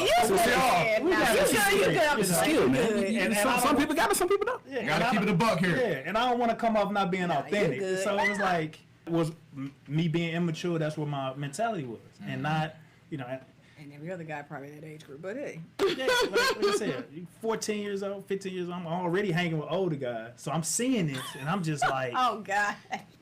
Look at her. She took it somewhere. So She took a pic over here. Now, again, Go you ahead. say he's hanging with older people. I had older people I hung with, and I just saw the interaction. That's all. You hang with older people. You talking about 16, 17, 18-year-olds. You be seeing some different things. And I'm again, I was mature for my age, but I'm like, whoa. Seeing some things. yeah. I'm a nice little Girl Scout over here, but continue in high school. No, that was the club name, Girl Scout. Wait a minute. I saw this going really south, really fast. I just want to stop it right here. Smooth do. You were good enough in it. Go So that was my introduction to just being around, like I said, elite guys. And I think this generation is something about getting that letter in the mail. Collecting all these different letters and getting the trash bag full of them, because growing up, it was just kind of like, you see those things, like everybody who was somebody get those letters, get those packets, get that handwritten letter from the coach. So my whole thing was, man, I'm going to accumulate all these letters, get all of this different stuff and, kind of, start that process. But I didn't take the school serious, and it got real close. So I would say like sophomore, junior year, I'm hovering around just an average grade point average, 2.0. Got to take my test 2 and 3 and 4 times. And then when my senior year came around, it was all working up into that last test, keeping my fingers crossed to see if I could pass it or not. And unfortunately I didn't, and I had to go to JUCO. But still kept relationships with people that were recruiting me still. And it was just like one of them things where, okay, I'm going to do this for 2 years, graduate, and I can move on. And lucky enough to have coaches still in my ear, coaches still interested. But I went the junior college route. And shout out to Coach Tate, shout out to Coach Mills, shout out to Coach Luke that's down in Mineral area right now doing a great job with the program. Okay, and, so you went there? Yeah, went to Mineral area.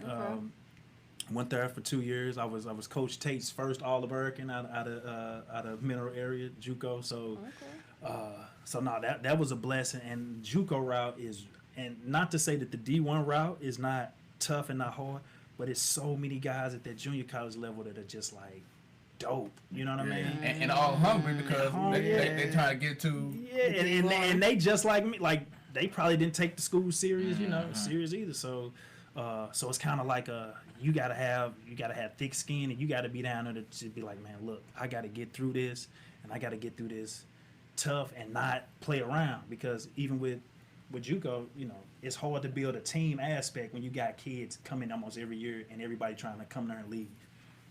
So. Real quick, we have a comment from a previous host of the show, B. Baker. Says, Bryan Turner, the legendary Blue Jacket. What up, bro? Man. Cannot make out that emoji. You got stand, and I don't know. Give me a second. Hey, B. Baker. That's on Facebook. Let me check. B, what's going on? Man, we used to have some battles back in the day too, Yeah. man. Oh my goodness, man. That's why I said, man, Bryan was one of the guys that, every team had a legend on the team that can, lead their team into doing some incredible things. And I think he was lucky enough to knock the V. I think man, one of the years. Damn, he just had to break it up. I was trying to avoid that conversation. Little old Val, the Performing Arts School, man. That's a classic, legendary game. Why are you talking about like that? You take bruises along the way. It's all good. Real quick, just want to provide an update here. The Raptors are trying to force a Game 7. Oh yeah. We are in overtime with 2:26 left. It is 104 to 101 Celtics, but the Raptors are down by 3 and they fighting. The heart of a champion. Man, they out to prove something. They got something for you too, though. I'm just saying, don't sleep on Tatum. Tatum said he put y'all on notice 2 games ago. What y'all talking about? Yeah, so B Baker. It's a genie emoji. He's talking about my do-rag. You know what? I'm sick of this. You just mad because you can't do it. I don't know. He might call in. So B Baker, if you want to, we can add you in, man. Just go ahead and give us a call. You just mad. You already know. Because you can't do it. No. Okay, it's tied right now. Okay. Yeah. So, They done tied it up, man. would you say Lord. everything that you brought down, and I'm glad that you brought the story up about you not at the time taking education as more serious as you would like to, because you may have some kids watching right now, some of your players or family, whoever, could be watching and be like, you know what, I needed to hear this, I need to see this. Would you say that was one of your biggest regrets, that you didn't take that more seriously while in high school? Yeah, I mean, it's just one of those things where I pretty much, and I take pride to where I can tell a student or I can tell a parent, like a lot of times I can probably point to every kid that's on this team or every kid that's probably with on the team and say, I kind of been in all y'all shoes, from, not taking school serious to, probably not playing a whole lot to playing a whole lot to, so all these different scenarios. And just thinking back on them, I always tell them, you get 4 years at this. And it's just like, don't let your freshman year be the year that you start messing up. And then every year after that, you playing catch up. Because I'm like, that was my biggest regret. I messed up, freshman year, kind of got a little bit over my head and, chest poked out, worrying about the wrong things. And then ultimately, when it came down to, that due date or you passing that test or you moving on, it's hard. And you trying to play catch up and can't blame it on nobody else. But at the same time, it's just like, I knew I had people in my ear telling me, you got to do this, you got to take care of this, you got to do this, you got to do. At the time, you can't tell me nothing, and that's just one of the things that I get it when I see kids now, and I'm telling them, like, look, it's only gonna be so long. Coach Turner can only get this to you for 4 years. Now you can pick up on it now, or you can be, through with sports, out in the real world, and all of a sudden it click on for you. But don't say that I never told you this, and that's the same approach that I knew that my OGs would always tell me. Look, I'm telling you this now, but you got to take this stuff serious. But yeah, I feel like that's one of my biggest regrets. Yeah. Who were some of your influences throughout your time in high school? Whether it be family or if it was outside the family friend, someone who was like there pushing you along the way. Yeah, I mean, I had so many of them from coaches. Like I said, man, we all grew up playing around Coach Pee Wee Leonard. So if I had to put a basketball person to that, I'm gonna start off and I'm gonna say Coach Pee Wee Leonard.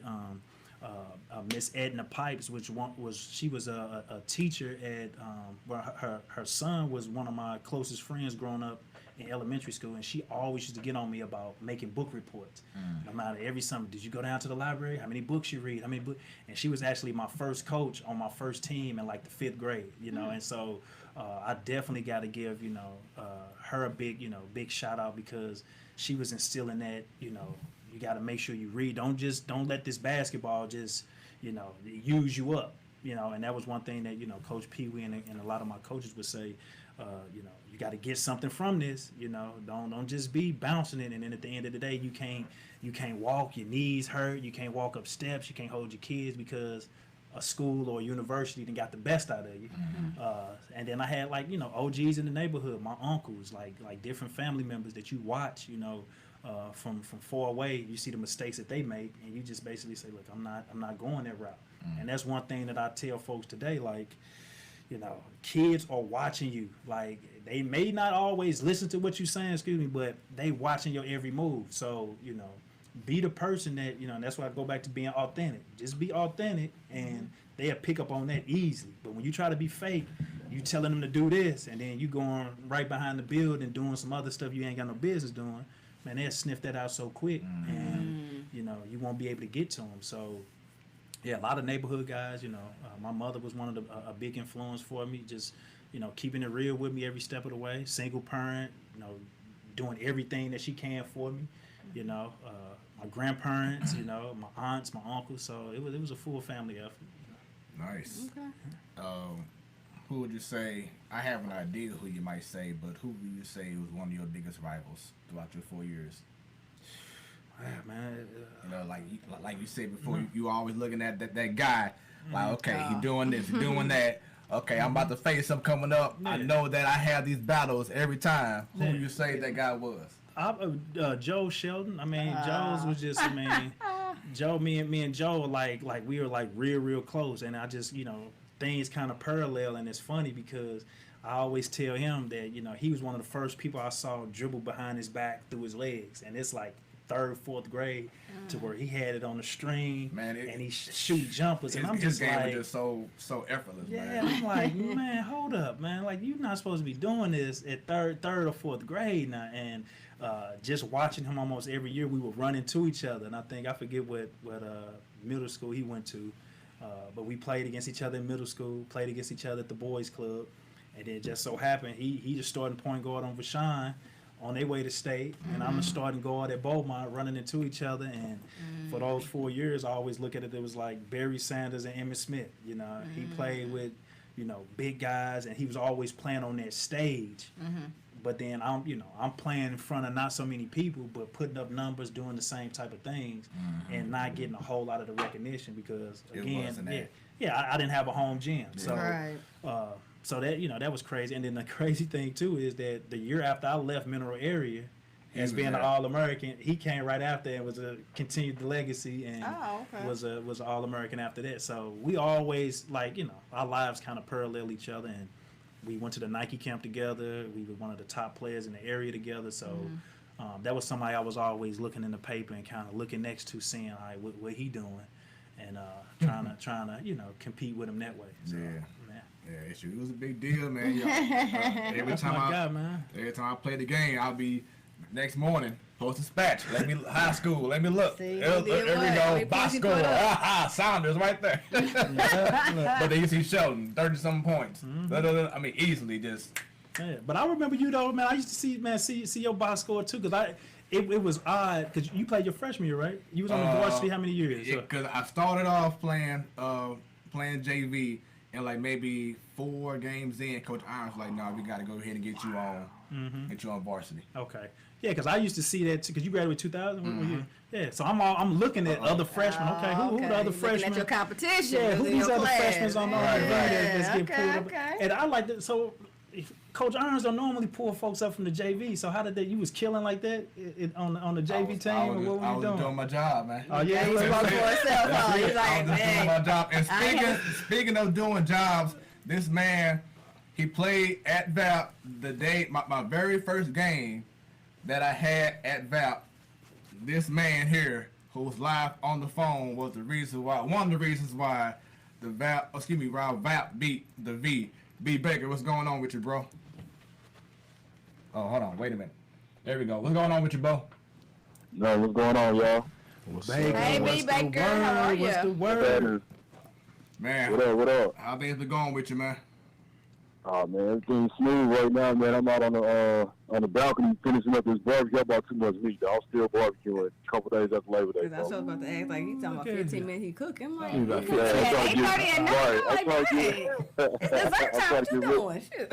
We still got a rock and ribs left. I'm trying to get rid of right there. Hey, send some my I was way. about to say, I'll hook it up. please. I got you, bro. Hey, Whole bunch of them is over here cooking some of them record I need some help. Help me. I need all the time. Help me. Help me, Help me. So, Look, you know I got you see, You see the legend right here, Bryan Turner in the getaway, Yes, man. sir.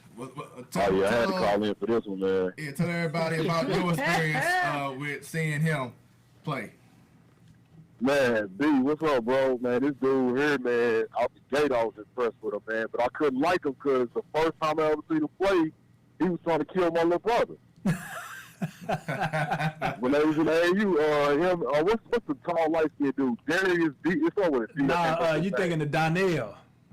Donnell, that's it. Mm-hmm. I ain't like neither one of them because they was trying to double up on my brother, man. So, Man, we all had that beige rage back then. We all had that beige rage back then.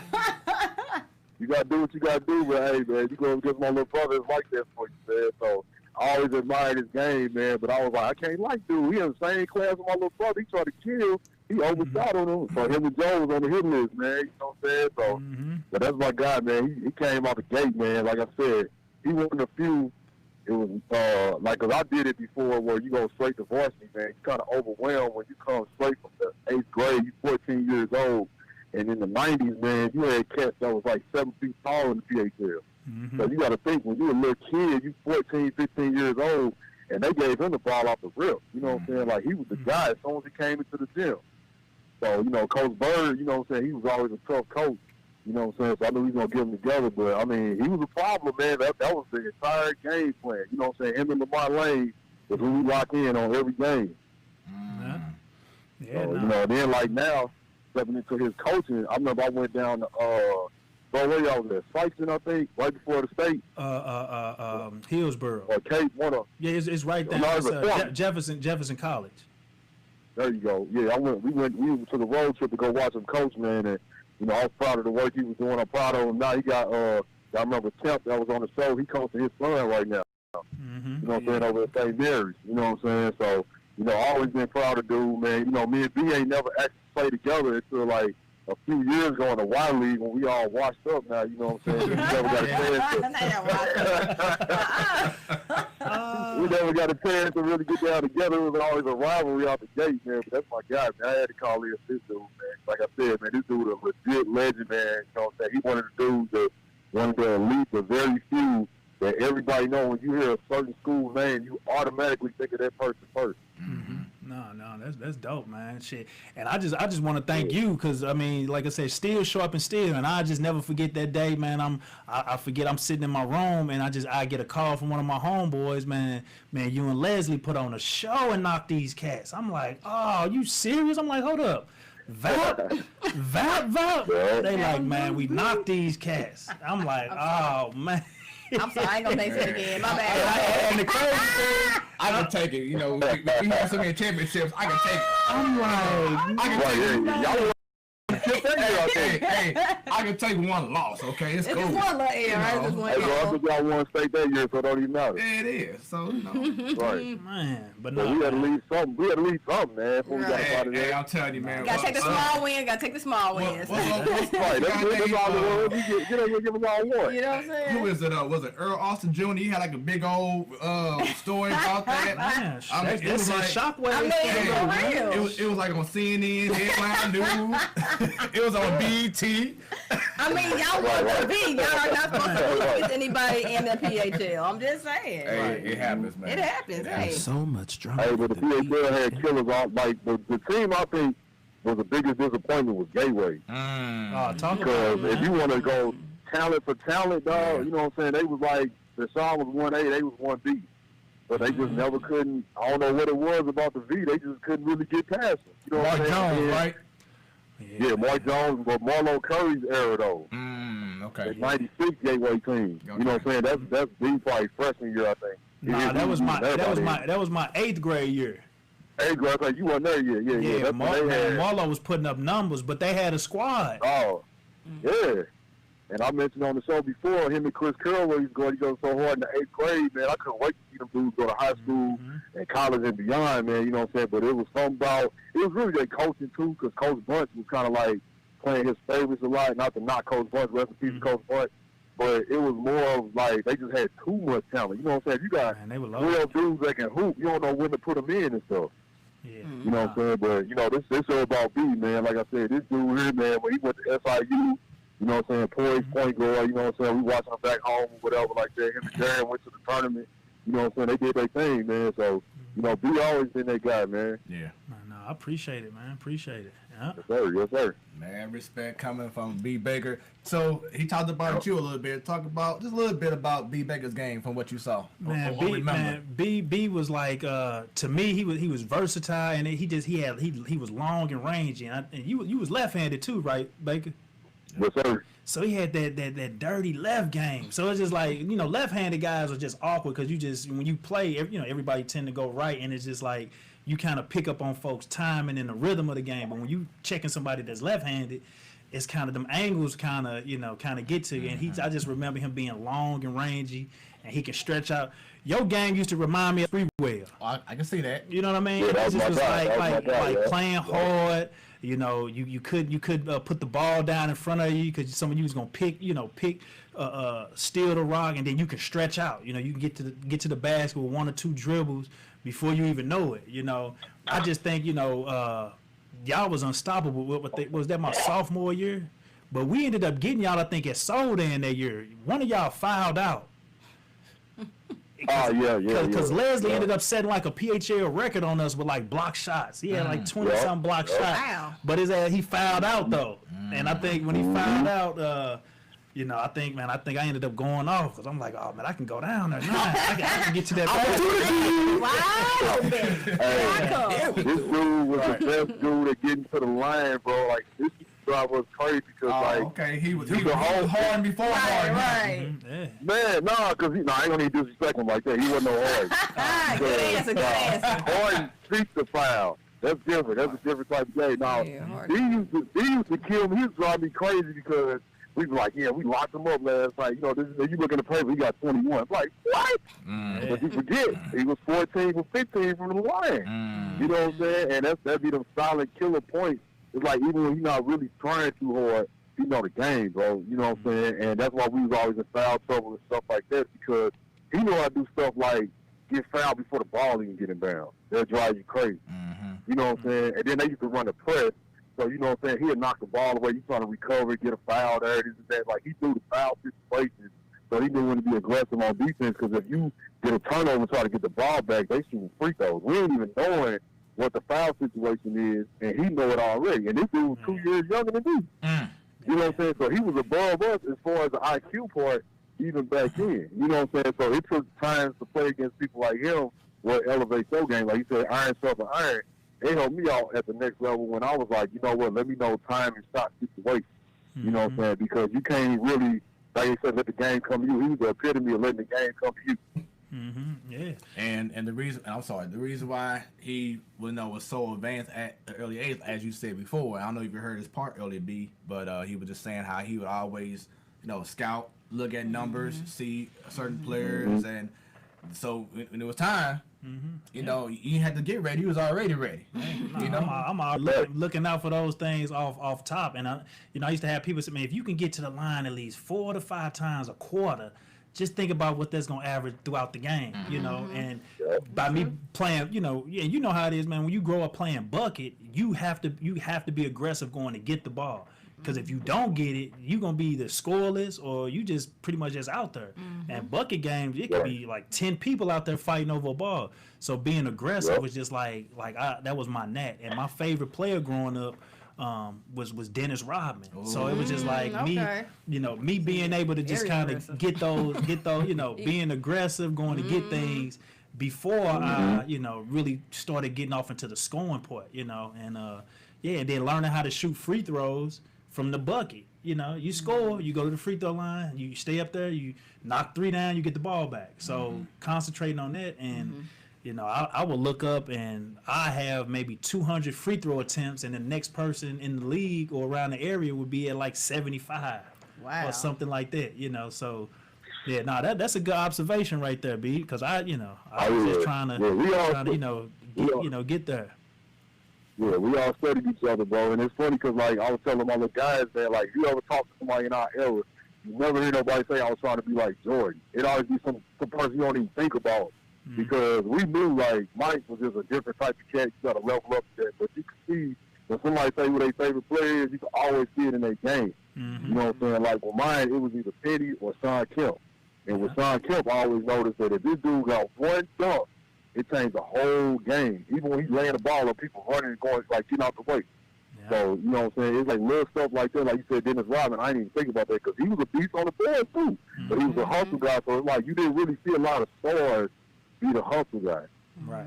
You know what I'm saying? So that's crazy. You know what I'm saying? But we're going to address this velvet curtain on Sam's head before I get off here. Velvet curtain. Don't hate because you can't, brother. And look at the camera angles. It looks like. Don't hate because you can't, brother. Hey man, I don't know what lamp you rubbed this morning. Or you looking at Will Smith or something. I don't know what it was, bro. But you doing you, brother. Velvet. It's beautiful. What is it? Velvet? No, hey, I don't know what that is. It's crushed velvet, number one. I will drown everybody in here. Hey, B Baker, it's vocal. Hey, all jokes aside, hold on, all jokes aside. Damn. Hey. How you doing like that? Hey, all jokes aside, I think it's Sosa. Hey, Sosa just said, I thought it was a Crown Royal bag. Wow. Hey, shout out to man. Everybody can get this work. These is equal opportunity playing, man. Put it on now. Listen, you have it on your head. You chose it. Silly, It's all man. about this. That boy got a wheel under there, some nickels. Here we go. Here comes Stan. Get ready. Here it comes. Hey, but look, hey, since y'all mentioned vocal, man, I got to plug my boy Yomi, dog. I just talked to him. So, Yomi Martin is the owner, the founder of vocal. He's relaunching it, man. Oh, okay. He got a restaurant. Yeah. He got a restaurant down on 17th and Delmore, too. So, y'all need to check it out, man. He got a soul food restaurant on 17th and Delmore. Yeah. Okay. Shout out to Yomi, man. Yeah, that's Yes, dope. sir. Go check him out, man. Hey, B, he'll glad to see you, man. Go down there and holler at him. It's right where that emo's at on Delmore. Yeah. He's right across the street, yeah. Okay, right there. Okay, cool. Yeah, he right there in the cut, man. So go check him out, man. He just launched it like a couple months ago. I meant to bring it up a long time ago. Okay. Yeah, it's cool. It's cool. Hey, They can talk all this mess. I'm gonna wait till you do your winter hair, bro. It's all right. It's all about, man. It's coming. You know, every winter he going out, he like, yeah. He pulled that tank. You know what? He was like, yep, it's back. Get that line in for that Christmas and New Year picture. It's gonna be quarantine this year, but it's gonna be crispy. Here y'all go. I'm gonna order that bottle of Bryan on Amazon just for you, brother. Yeah, okay. You got that Fashion Over rag on. You good, though. Oh, you say Fashion Over? Oh, that's Okay. This is a red platinum, sir. Anyway, Red. hey, the Raptors are actually up by 3. Oh, wow. So they trying to force this game. That's So. my wine I'm drinking, but hey, nevertheless, man. Hell no. Oh, no, they are 4. You said what? Hold on. What'd you say? Hold on, bro. Ask him what his beverage of choice is right now. I'm just saying. Ask him. Hey, I'm finna get off here, but I'm gonna let y'all have it. I was gonna call Now he's like, yeah, I'm Right. I'm out there. He gotta wait for the flame coming. Oh yeah, no. My lady looking at me like it's time to eat, man. I got this food just sitting here posted, man. We gotta eat, bro. It's all good, So, man. yeah, Jason, like hairpiece. Shout out to B Turner, man. That's a real legend right there. Fred, keep doing your thing, buddy. I love the addition with you. You killing it out there. I hope you stay on the show. Dan, you already know what it is, bro. Yes, sir. Appreciate you coming out. You know, you come in, you pop in when you feel like it, man. It ain't even that. The work just be. Thanks, B. Thanks. Right. Y'all let y'all, man. Y'all Have a keep good killing the one. show, bro. All right, man. Have a good one. Appreciate it. All right, that was B Baker showing love, man, to Bryan Turner right here. So let's get into this question, man. What led you into coaching? I mean, that's the natural progression. It's like you know, you just have so much knowledge, and it was just one of them things where it just, you know, I kind of was immersed into it because I had so much basketball knowledge. You know what I mean? So you know, just right after college, right after school, you know, you try to, you know, see what you're gonna do as far as life. Do you want to, you know, do I want to play overseas? Do I want to kind of keep playing? Do I want to go back to school? And dibbling and dabbling and all of that, it was just like I didn't feel like starting all over trying to have another basketball career, because it's going back to where the OGs was telling me is like, you know, you got to use this to get to a certain point. Now, don't let it, you know, don't let this game use you. So it was just like I came back home, started going back to school, and then it was just kind of like, okay, I can have the opportunity to volunteer at Beaumont. And so that was one of the things where, you know, I tell coaches a lot of times, you know, I could have easily came back with my chest poked out saying, I want to take over this program, I want a head coaching job, but it was nothing like that for me. I started off being an assistant JV coach, you know, a JV coach, an assistant varsity coach, and then after like my 4th or 5th year, getting the opportunity to be a head coach. So it was just kind of like giving back. You know, I had like my little cousin still went to Beaumont, so me trying to be a positive role model in their life, you know, being around the gym, you know, telling them what to do, and all of a sudden it was just like, man, do you want to coach? You want to help out? Yeah, let's do this, you know. And so from there, you know, started, you know, I got hooked up with a community center job. And so it just so happened that the community center job was housed inside Beaumont High School. So it was like a 2-for-1. Oh, okay. So where I could, you know, do some community work, you know, and then also coach. And so it was kind of like a dream job for me, you know what I mean? And so, you know, I gravitated to it, and, you know, it's haven't looked back since then. So. Okay. And you said that you coached. How long did you coach at Beaumont before going to? My first year at Beaumont was 2007. Okay. Yeah, so that was like, you know, fresh coming out, like I said, helping out with the JV, helping out with the B team, and then being an assistant on the varsity, you know. And I think back then Beaumont was still at like 1,000 kids. So we maybe 1 or 2 years we still had a run to where we would still kind of compete. You know, we had kids that were getting recruited. We had a big kid that was getting recruited out of the 8th grade. He was like 6'7", 6'8", and so that's what I'm saying. From '96 all the way to like 2006, we still had a aura of putting talented guys out, you know. And yeah, that was one of the last years. And after that, it was just kind of like they're gonna break this school up, break it up, and each year after that, you know, they took a level of kids. Boy, all right. Wow. All right. They're going to make me find that Beijing picture. All right. Shrek. Oh my gosh. I'm sorry for the digression. What do you see is the biggest difference from being a player to coaching your players now? Like information, basketball knowledge, what do you see? I mean, I'm the type of coach that, you know, and I've been blessed enough to be able to get out and demonstrate, you know, and I think that me being that close to the game, the kids kind of pick up on it. Oh man, you off the chain. Bro, it's like this is the first thing I see on his Facebook. Wow.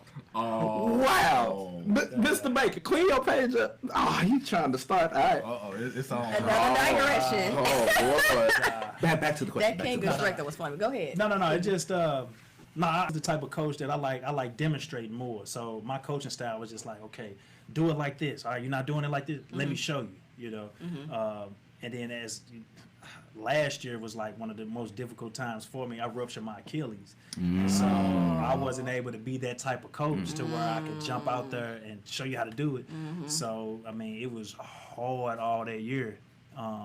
But yeah, we treat things at St. Mary. We treat basketball like a course within the school. You know, it's you know, basketball is an extension of the classroom. You know, you can't sit up and tell me that, you know, out of all your classes, you should be getting an A in basketball, you know, and it shouldn't be no reason that, first of all, you don't know plays, you're not there on time, because if that's the case, you flunk in my class or you flunk in basketball, so don't even think about getting off this bench or don't even think about making this team or whatnot. So we give the guys so much, so it's kind of like a college. I mean, film session, study grooves, making sure that they on top of all things that you don't even have to, before you even get on the court, you're gonna have all this information, scouting report, all this stuff to know about your opponent before you even get out there. So you're not gonna say that we didn't prepare you for this game. We preparing everybody to win every game we play.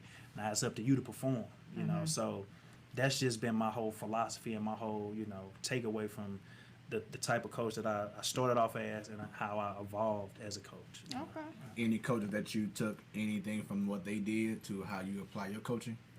Ah, man, all of them. I mean, everybody. I mean, it's like, they say if you steal from one person, it's plagiarism. If you steal from multiple people, it's research. Right. So it's like I take everything from everybody, and it might be a play that's ran against me that I'm already gonna respect the coach we playing against. So I'm stealing their stuff, putting it in the next game we play. So the basketball community is so small. So I take little things away from everybody. My college coach, I think the preparation part was one thing that I gained when I became a high school coach, is that make sure that your team is more prepared than anything, so you don't have no excuses why this didn't happen or that didn't happen. Now, you may get some groups of kids that may not be able to retain all that information, so you have to make adjustments year by year depending on what type of group you have.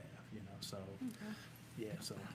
And with you being so big on looking at data, looking at scouting reports, etc., how are you and the coaching staff in regards to evaluating players when they come in? What high school had like what, a 14, 15-man roster? Is that correct? 12. You're supposed to have the maximum you can have is 15, but I know some coaches that keep 12, some coaches keep 10. Every year that I've coached within like the last 4 years, and it's the nature of the beast, I've had to kick kids off my team, and we may start off with 14, but we end up with 10 or 12. So it's just the nature of the beast. When you're doing high school, it's kind of like, we're not a college to where we allocated to giving out scholarships and we have to retain these kids year after year. It's it's a process. I tell folks, it's every year. I have a senior year every year, because it's gonna be somebody that walk in the door, then I gotta graduate somebody. So every year is like, that's why I said you got 4 years to do this. I get however many times I decide to be here. I get a senior every year. So, but it's up to you to get to your senior year and to make it memorable. Or you're gonna be one of the first teams to put a banner up in this school, or you gonna be, what is your legacy gonna be? So that's something that we preach throughout the whole year. Legacy. What is your legacy gonna be? Because when we doing things like this, and people that can chime in, and St. Louis is so small. People are going to remember you from your last game you played, or what type of player you were when you played, or if you played or if you did not play. So if you step out here and you say you want to do this, all right, leave a legacy behind, And so that's something that we always preach. So when you and the coaches all come together, what is some quality that you're looking forward to saying you made the team? Well, first of all, you got to be a good kid. You have to be taking care of your business in the classroom, and you got to be able to represent the school within the whole. Some folks are fortunate, like I go back to when I was that kid sitting up in the bleachers at a Vashon Webster Groves game. Some of these kids, this is their first time coming in contact with basketball or sports, and you want to leave an impression on these kids. So if I pick you for my team, you may have a little brother, or I might have a son or a daughter, and it's their first time coming around basketball. I can't have them around kids that's cussing and just doing crazy stuff and living. That's going to sit in their head for a long time and just have them thinking like, dang, is this how a ball player is supposed to be? So first of all, you got to have character. You got to have, some type of initiative. Like, what are you doing this for? Are you doing it to get to college? Are you doing it to get to the next level? So that's something that I evaluate within the kids. Like, why are you doing it? Some people might be doing it just to get the girls, just to be popular. Well, you doing it for the wrong reasons. Girl Scouts. Yeah, you would be doing it for the wrong reasons because I knew that was gonna come up. Look, but those kids that do it for the wrong reason, it's hard for me to get certain things across to you, because you're not gonna run through that brick wall. You're not gonna see the light at the end of the tunnel if things get tough. But we all evaluate the kids from day one when they walk in, and we kind of already have things planned throughout the year. We just not a program that just, as soon as practice start, roll the ball out there, let's pick a team. Right. We evaluating you all year, from when you first walk in to when we first play that game, and when you on that team, you still getting evaluated. So so that's something that we all look at. So your grades, your character, and then what type of work are you putting in? Are you satisfied with where you at? Because if you satisfied, then you really hurting this team, because you're not gonna have an incentive to try to get better. And, you know, like I said, last time I looked, we haven't won a state championship. So that's what we striving for, you know. Let me ask you this, because you were Beaumont, St. Mary's, public, private. You're evaluating kids, and earlier you said it's always a time where you know a kid's going to get kicked off the team and never fail. So in private school, I thought it worked a little differently. So it doesn't matter. You guys can pick people off the team, on the team. Because I know public school, is it kind of like whoever makes the team, that's it? You know, like kicking them off. Private. I mean, different schools have different, you know, things that they go by. You know, I'm from the old school. I'm from the mindset that basketball is a privilege. Like, first and foremost, it's no obligation to say when you come to this school, you making this team, you playing on this team. You know, it's a right to play on this team. It's a right to be a part of the St. Mary's basketball team. Now, if you break this contract doing any of these things that we lay out, that we have in these parent meetings that you violate, then, you know, you leave yourself at a discretion to get kicked off the team, you know. And like I said, we give kids a lot of chances, you know, but at the end of the day, is this working out for both of us, you know, or you doing things and trying to take advantage of the situation, or are you doing things to kind of help the situation? And at the end of the day, you know, I don't want to put anybody in a position where, you know, we getting taken advantage of or they getting taken advantage of, because we trying to raise young men. And I don't want you leaving this program thinking that life is like that. You know, you can't take advantage of your relationships. You can't take advantage of you trying to get over on somebody, because we all know is how crazy this world is. You might get over on the wrong person, and that might be the last time that happened. You know what I mean? So we just try to keep those things and keep you have to keep good relationships. A lot of my you know, things that's happened in life been based off relationship. If it wasn't for a Pee Wee Leonard or a Rich Gray and me being around those men and leaving a good lasting impression, I wouldn't be able to call them for advice or call them for help, because, you know, I burnt that bridge, you know. And so we just try to tell a kid, like, don't burn these bridges, don't take advantage of people, you know. At the end of the day, you know, I'm gonna be around basketball, and hopefully you'll be around this. And you know, at the end of the day, it's not we not teaching that, you know. So we have high character standards to be a part of the team. I could lose all my games all year, but be happy with these guys that I have at the end of the year, you know. So Okay. So, Real quick, just to get an update, Toronto forced the game 7. that's gonna be good. Okay. all them a champion. And then on top of that, the Clippers just gave the Nuggets that work. At one point, it was 20-7 in the first quarter. They got them dogs. Right. But it's 26-12 at the end of the first. So it's like, Okay. They woke up See, finally. the problem is, we'll talk about them in a second, but the Nuggets just don't handle defense. I wonder why. But staying in St. Mary's High School, I knew about the school, didn't really hear a lot about them basketball-wise, but you changed that to me. From what I've seen, you changed that. How does it make you feel knowing that now people have to respect St. Mary's High School basketball team? Nah, I mean, I just always felt that, you know, we were doing things the right way. And that was my spiel that I would always just, you know, tell folks, like, man, we do things the right way at this school. You know, like I said, I've been fortunate enough to be a product of St. Louis Public. And again, we talk about relationships. I don't ever want to, you know, not have relationships with people that work in St. Louis Public or around St. Louis Public, but it's a big difference from St. Louis Public to where I'm at now. And just being able to have kids that, you know, want to strive to play at the next level, they want to strive to get better, that makes my job a little bit more easier. Because when I'm at St. Louis Public and I'm at Beaumont, I mean, we all on the front line coaching these kids, you know what I mean? Us, you know, we have kids at home, we have families at home, but we front line. If you, all these people you see that's, you know, doing crazy stuff on TV, 9 times out of 10, we done had them in the classroom, they done been at the school, we know them, we got, you know, and we've already synced this, you know, this part, but we front line first and foremost. Now I'm at a school now to where, you know, that element is not so tough, because they get a little bit more family support. They have a little bit more resources to, you know, if the gym is closed or if this is not there, they still can go get things done to where when I'm in St. Louis Public, I'm picking them up first, because I know if I don't come get you, you're not coming to practice. Then I got to drop you back off at home, make sure you get home safe, got to feed you, Gotta check up on your grades. Gotta, be your counselor. So you like be a your social worker and an extra front parent. line, yeah. So now in this position, now it's still the same type of element because we still the youth, but we get a little bit more family support and a little bit more resources to kind of work with, to kind of make my situation a little bit more easier. So Would you feel that the highlight or one of the highlights of your coaching career was finally beating the V during the playoffs?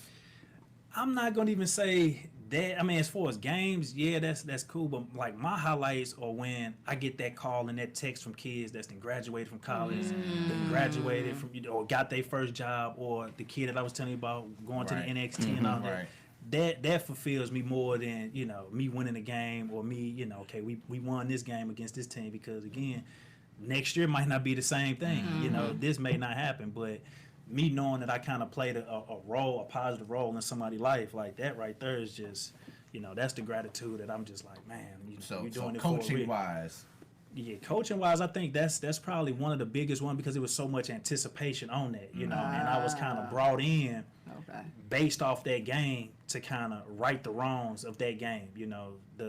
That was Coach Lee's last game, and was it? Oh, okay. So when me taking over, I had this big shadow on my back to make sure, okay, now all of these kids come back. Can you get back to this game? And I kind of felt like we had spent that whole year building up for that game that we kind of dropped the ball After the very next game. Right. Losing to a team that, y'all should have. we should have won. But we all were so that was on that Bashan game. Y'all was just like, and that's what that's one thing that I like to tell all the young coaches and stuff. Coming up is just try to keep the kids in a state of mind to where you got to keep them hungry, because that was my mistake. And it's hard because we were a team that we get in the press, videos, people coming into the locker room, people making videos of these kids, and they hearing it from everybody. Family members like, you should be doing this, you should be playing. For us to get to that point to win that game was a gift, but then the very next game it was just kind of like, y'all gonna do this? How many tickets can we get for the state game? How many tickets? And they lost control, or we all dropped the ball. The focus wasn't there like it should have been. So, but then the crazy thing is that was my team that was picked to go to state. We lose 10 seniors and go to state with the team the next year. Exactly. You know what I mean? So it was just kind of Okay. like one of them things where it's like, it's crazy how this stuff works. You know what I mean? And so that's so I can look at that as far as that Bashan game, but also that game the next year where we was able to advance to the state championship was one of the. To me, that was my favorite game, because it was just kind of like that monkey was off our back, because we got back to that point and we won that game, So. And one of the star players who is currently now entering his sophomore season, Yuri Collins. Tell everybody about how special of a talent this kid is. Yeah, no. Yuri is a special one, and I think anybody who came in contact with him they kind of understand and they know it's something special about that kid. My first time meeting him was in the 8th grade, and me telling Coach Lee and just being around like, man, that kid got it. And lucky enough, my college teammate, who's from Jennings High School, we went to Carbondale together, coached him 6th, 7th, and 8th grade. And he ended up moving out of town, and he had those guys. It was like his AAU team, and I'm just like, man, this kid is tough. Like, where is he going to school? We got him to come to St. Mary's, and you could just tell right off the bat he was just different and he was special. So the stuff he doing at SLOUIS, he did it at St. Mary's. I got film where this kid throwing overhead bounce passes sophomore year, on the money, and doing special things like a wizard with the ball. And it's no coincidence that when we put a program together and we say a calendar, show up at this, that, and the third, open gym, show up. This kid made 100% of everything we had going on for 4 years. Dedication. And not to mention all of the other basketball he played. And so that's why I like to tell folks, it's like, don't tell me that you got other things to do, that you can't do this stuff, because that kid did everything we asked him to do, plus more, and it's not a coincidence that he's doing this stuff at the college level. So just a special kid, and we blessed this year to be able to coach his younger brother too, so they have those same type of characteristics. So hopefully, you know, he can live and have some big shoes to fill. So That's what's up, man. Well, man, it's definitely been a pleasure talking about. Man, this was dope, man. Yeah, this was dope right here. Yeah, man. So you already know now that this is the show to check out on Please Wednesday nights. do. We have Coach Bryan Turner on the line. Oh, excuse me, not on the line, No. but on the Person, we got a live. Nah, he on the line. He's right here. No, he on the line. He about to run them suicides.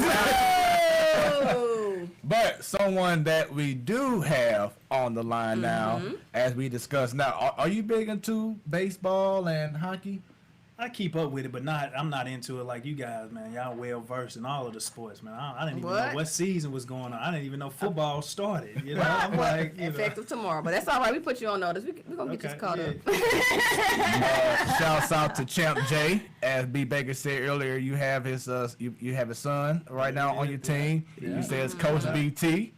And we also want to say what's happening to Joe. Joe, how you doing? What's up? I'm good. A little tired, but I'm good. Hey, understand. we wonder why. Halfway there, I think, Yeah. right? I'm sorry? You halfway there? I forgot. How many weeks are you? Yeah, 23 weeks. Oh, yes, honey. You halfway there. Hang in there. Hang in there. And they had a gender reveal last weekend, and you are having a... I'm having a baby girl. Yay! Welcome to the club. blessings. I told y'all it was gonna be a girl. Told y'all. You ain't tell me, but it don't matter. I ain't tell nobody. Say that to him. So, the reason why I asked you, Coach, about baseball and hockey, because I believe, was that Corey Bethany we had on a while back, and he told us that y'all have a hockey team. Yeah, it's a let me get it right.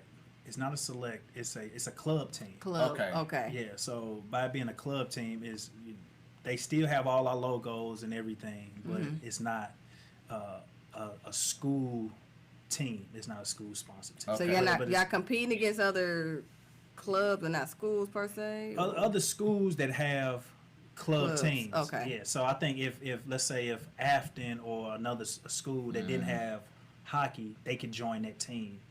I believe that's how it works, because we didn't have lacrosse a couple years ago, and I knew we had a couple St. Mary's kids that played on a lacrosse team for like CBC.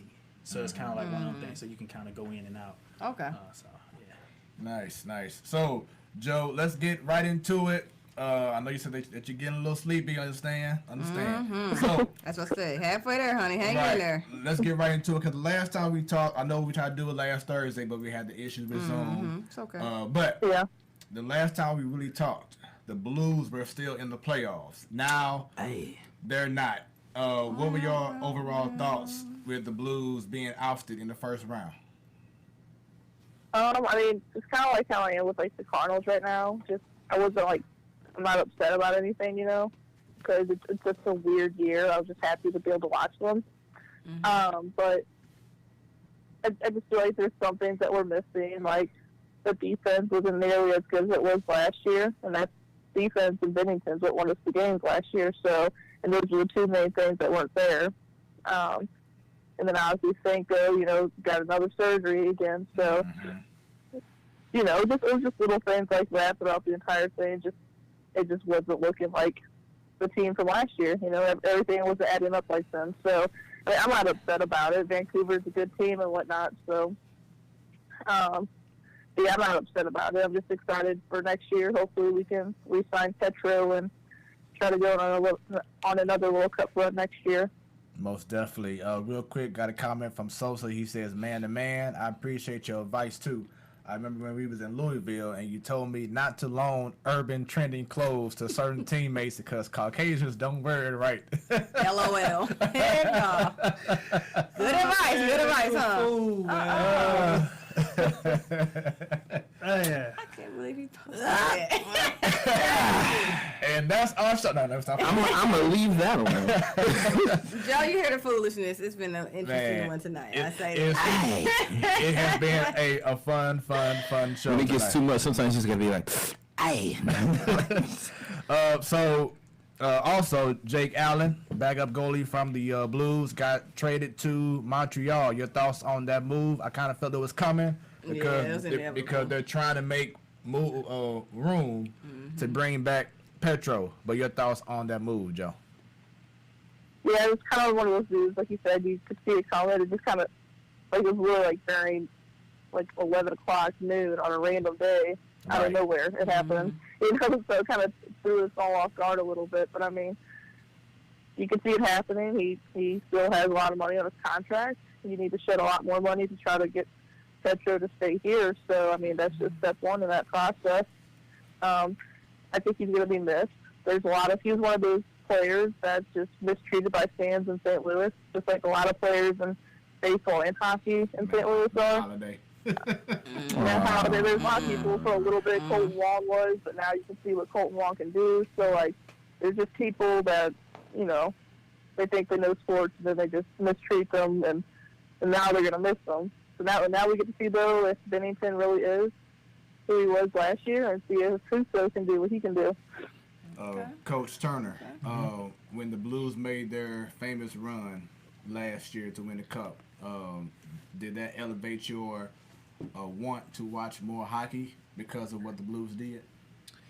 I mean, I was into it as far as, you know, the hype of the city, and I think you know, anytime that we can, you know, celebrate things that's going on around here, I mean, it make for, I mean, great times, because I mean, when the Cardinals are doing good, the Blues are doing good, it just, you know, we can start the conversation with just so much. And when we travel, we got something that we can kind of throw up in folks' face. So, yeah, so no, that was, I mean, that was huge. And to come back the way they did as far as being like the underdogs. And so you just saw the energy going on around town. It made it super dope. So, Okay. Joe, who do you think should be the captain for the Blues next year, even if Pietrangelo comes back? Should he still remain a captain, or should it be somebody else?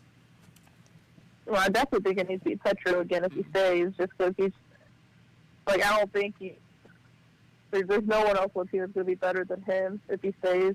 He reminds me so much of Backus. Like, everyone would have loved to see Backus be the first Blue to lift the cup, but I'm really happy to see Petro be the one.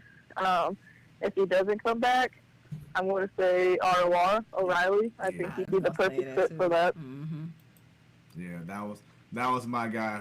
Ryan O'Reilly. Looks like he just gets so much. He gets so much respect, you know, from his peers, from around the league, and it's like he's just different. You know, I think they showed a clip of him working on like a balance beam outside the hotel in Edmonton, doing like tricks with the stick and the puck. You know, just showing how focused he always is. He gives good energy. He gives good locker room presence. Like, he's one of those people when he comes in the room, you can command respect without even saying anything. Like, he brings that energy. But I think he did it overall after the last season when we did the road to the Cup, that he helped straighten that ship out. I mean, he's one of the key pieces we need. So O'Reilly, definitely, I could see him being the captain, if not Petro. So Tragic. So right now, for those watching, we have. Do you remember Stan? Turn this off. Even Turn this off. I don't know. don't do if that. you Don't Coach do Turner, that. Turn this the good old days of, like, you know, NHL 98, 94, That's what it you know, looked like. back in the old days. With that Nintendo. 64-bit. Right. That Nintendo, 128. I take this. Didn't though. PlayStation just have some type of anniversary for 25 years today. Yeah, so Okay. that's I'm like, dope. Yeah, I'm gonna say, damn. so everyone's watching right now the bracket, So I and fresh one. I'm not sure a lot of people saw this Final Four. I didn't. I'm just saying. Choir, but we have from the West Coast, the Golden Knights, number 1 seed, and then third seed Dallas Stars, and then the East you have the Islanders 6 seed. That's as amazing. a 6 seed against former Blue Pat Maroon and the Tampa Bay Lightning. So. Hey, if Pat Maroon wins, I ain't even mad. ain't I'm mad. a little I mad, but I wouldn't ain't hate mad. on It's like, that. but I'm glad you got your second. Right. You know what? Now I think about it, Joe. Do you feel the Blues missed someone like him on this team? Yeah. Missed someone like Maroon? Yes. Before the bubble. Yeah. I mean, I feel like we have some guys that are like a Maroon on the team already, with people like Sammy Blais and Barbie, Fortuzo, you know, those types of guys. But I mean, Pat Maroon definitely helps out.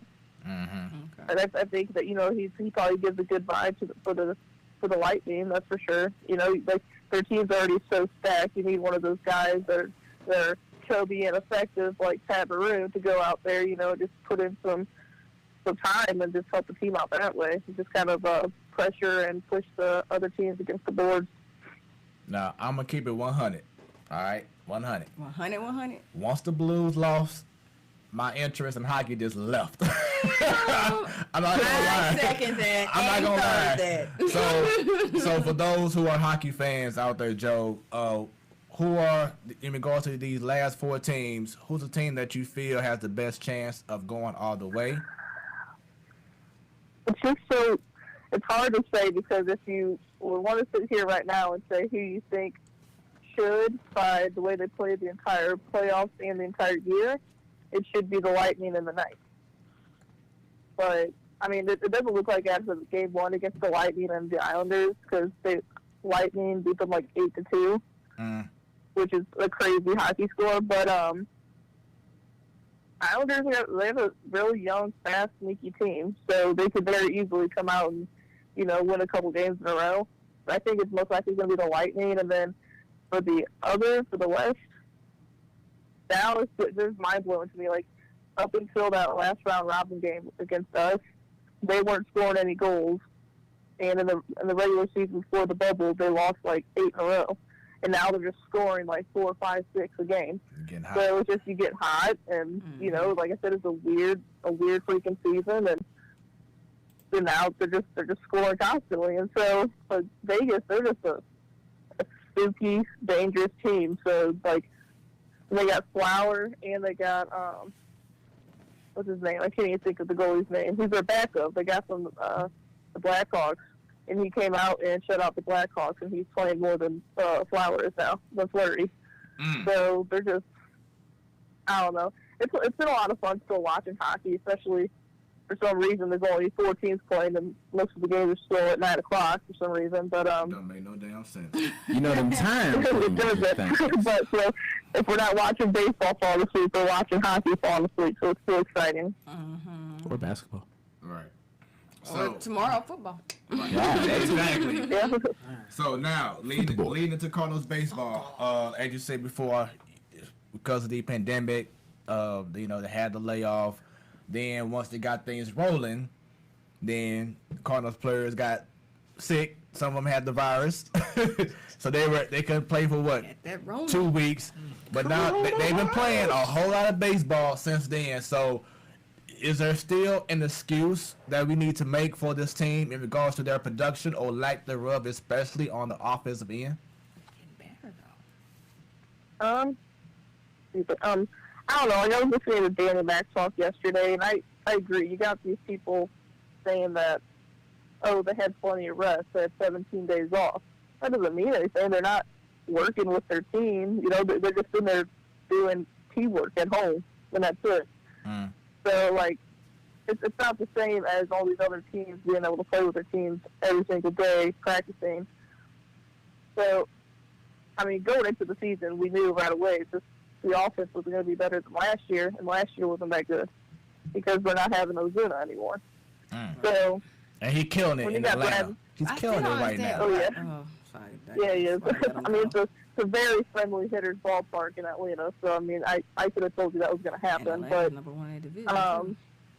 I mean, you got Brad Miller, who, don't get me wrong, he's been crushing it, having a great year, one of our best hitters, but in any other team in the league, he's not going to be a number 4 hitter. Right. That's the issue. So, unless we're going to keep being this team like we are the last few years, winning 85 to 92 games, like in a normal season, you're going to be that team until Mo fucks up and you get someone to protect Goldschmidt. But that's just even last year when you had Goldschmidt and Ozuna, that wasn't enough.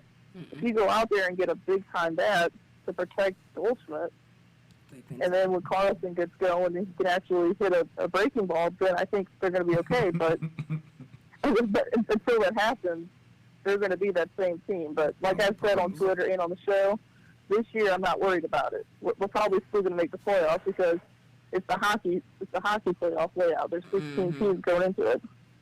But we've been talking about this before as far as the GM not open up the wallet because we know we need another bat. And surprisingly, at the beginning of mid-July, I'm sorry, and I was talking bad about Goldschmidt, and I looked up. I'm like, he's actually leading the team batting average. What else?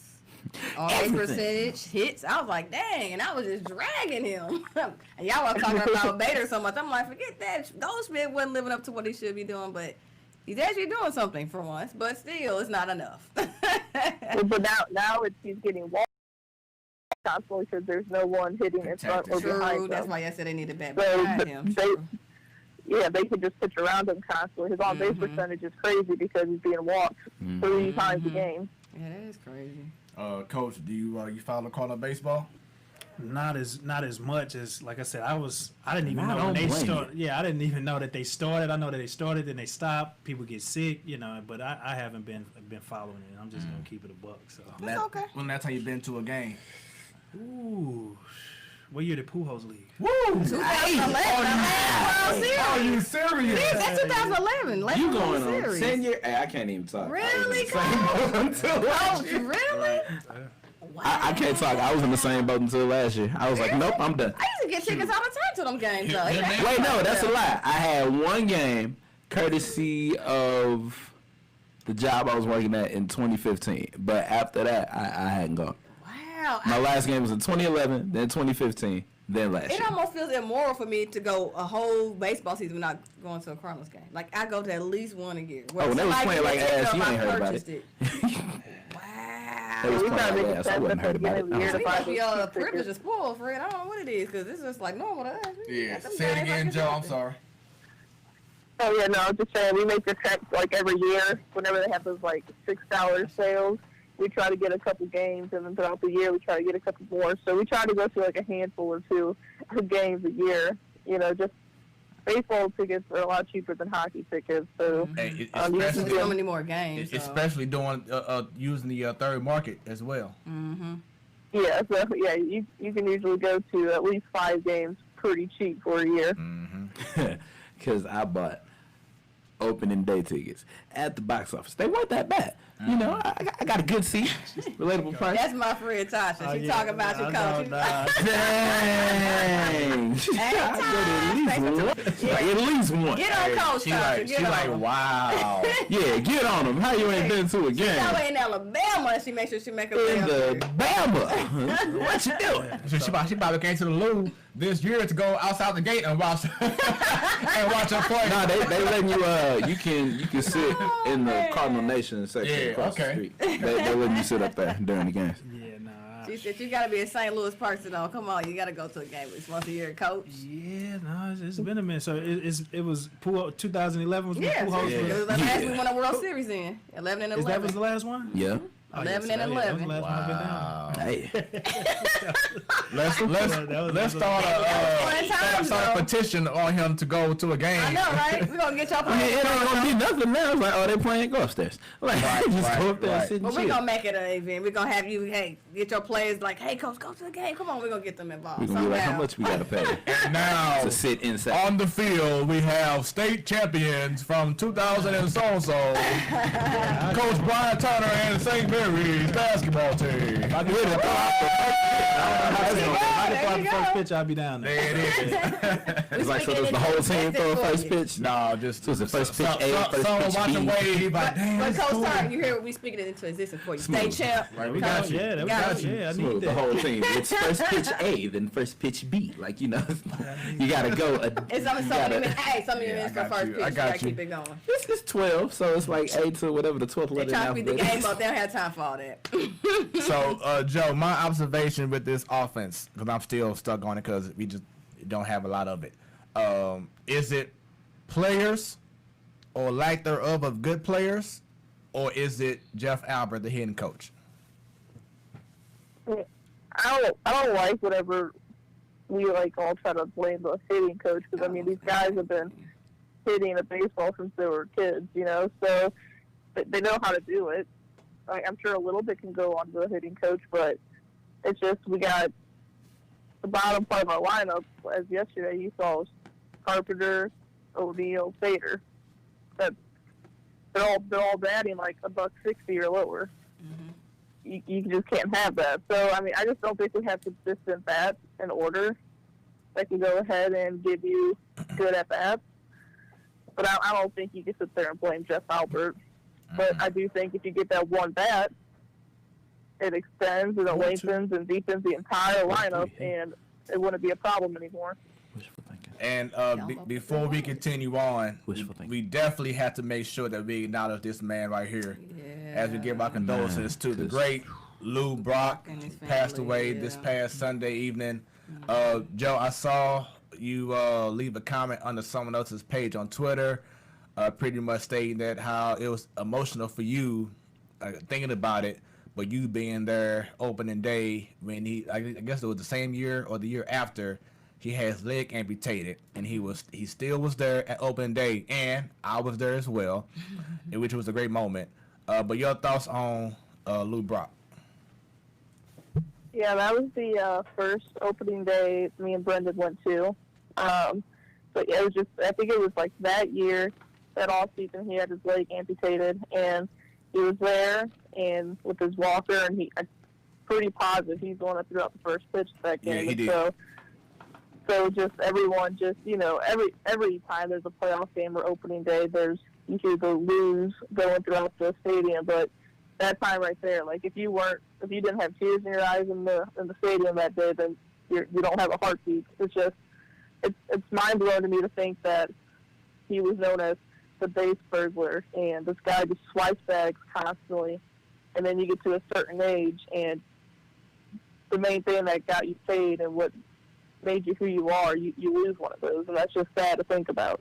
But I mean, he battled. He was sick for a while. He battled, but he always tried to make an appearance around Busch Stadium and hang out and talk to the fans or whatever. So he's definitely going to be missed in St. Louis.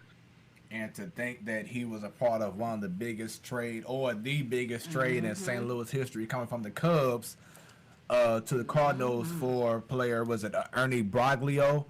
And people was like, who this Lou Brock guy? Why we get him? And he was struggling so bad in Chicago, but once he stepped foot in St. Louis, the rest is history. It was one of the World Series that year. Man, so just amazing, man. Do you have any thoughts, Bryan, on Lou Brock at all? I mean, just a St. Louis staple. I mean, that's something right there. I mean, if nothing else, for the real fan, like you had you a Lou Brock jersey or or something representing that. But yeah, growing up like that was a guy that you knew he was one of the legends. So he's a St. Louis staple, and he's gonna be truly missed. Yeah. So definitely much love to Lou Brock, to his family. Thanks for everything that you've done for Cardinal Nation. It's just amazing how he had the perfect name, Lou. Right. It's cold. It's cold right match there. made in heaven. The perfect name. So quick little tidbits. You brought up earlier Dylan Carlson. It was the right move to send him down because he just was not hitting, like you said, curveballs, off speed, whatever. He just was not getting it. I commend the Cardinals, even though it was due to different circumstances. Some guys had the virus, so they kind of forced him up to play. They gave him opportunities to play, but he just could not adjust at this time. But that's good. To the baseball, so he got sent back down. He more than likely get called back up in maybe a couple but of days. I'm saying it's good because you got to get a taste of the big leagues. Yeah. For all this pressure and everybody been talking.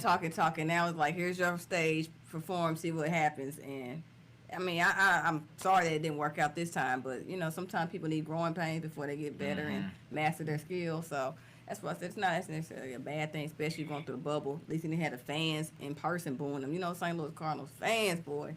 Woo! Hey. You know how we go, boy. We hold you accountable as soon as you step up to the plate for your first at bat. We don't care who you are. Show us something. Yeah, we show you better than you can tell us, right? So, but it's all good. I think it'll work out next year if we have a normal season per se. It'll get better.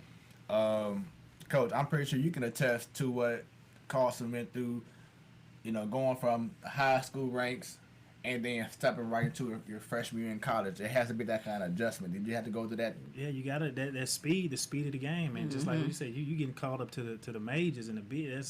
you can't magnify that. Like, that's something you can't practice. Like, you have to go through that and just, you have to get your timing down. And it may be something where, it's not it's not going to be his first time when he come back, but it's just like he had to get through that. And that's something that, we talk about when you make the transition from the levels, from high school to college, and then from college to the pros. Once you pick up on the speed of the game and how it is, then you can be one of the success stories and kind of get it going from there. But yeah, it's got to be a process.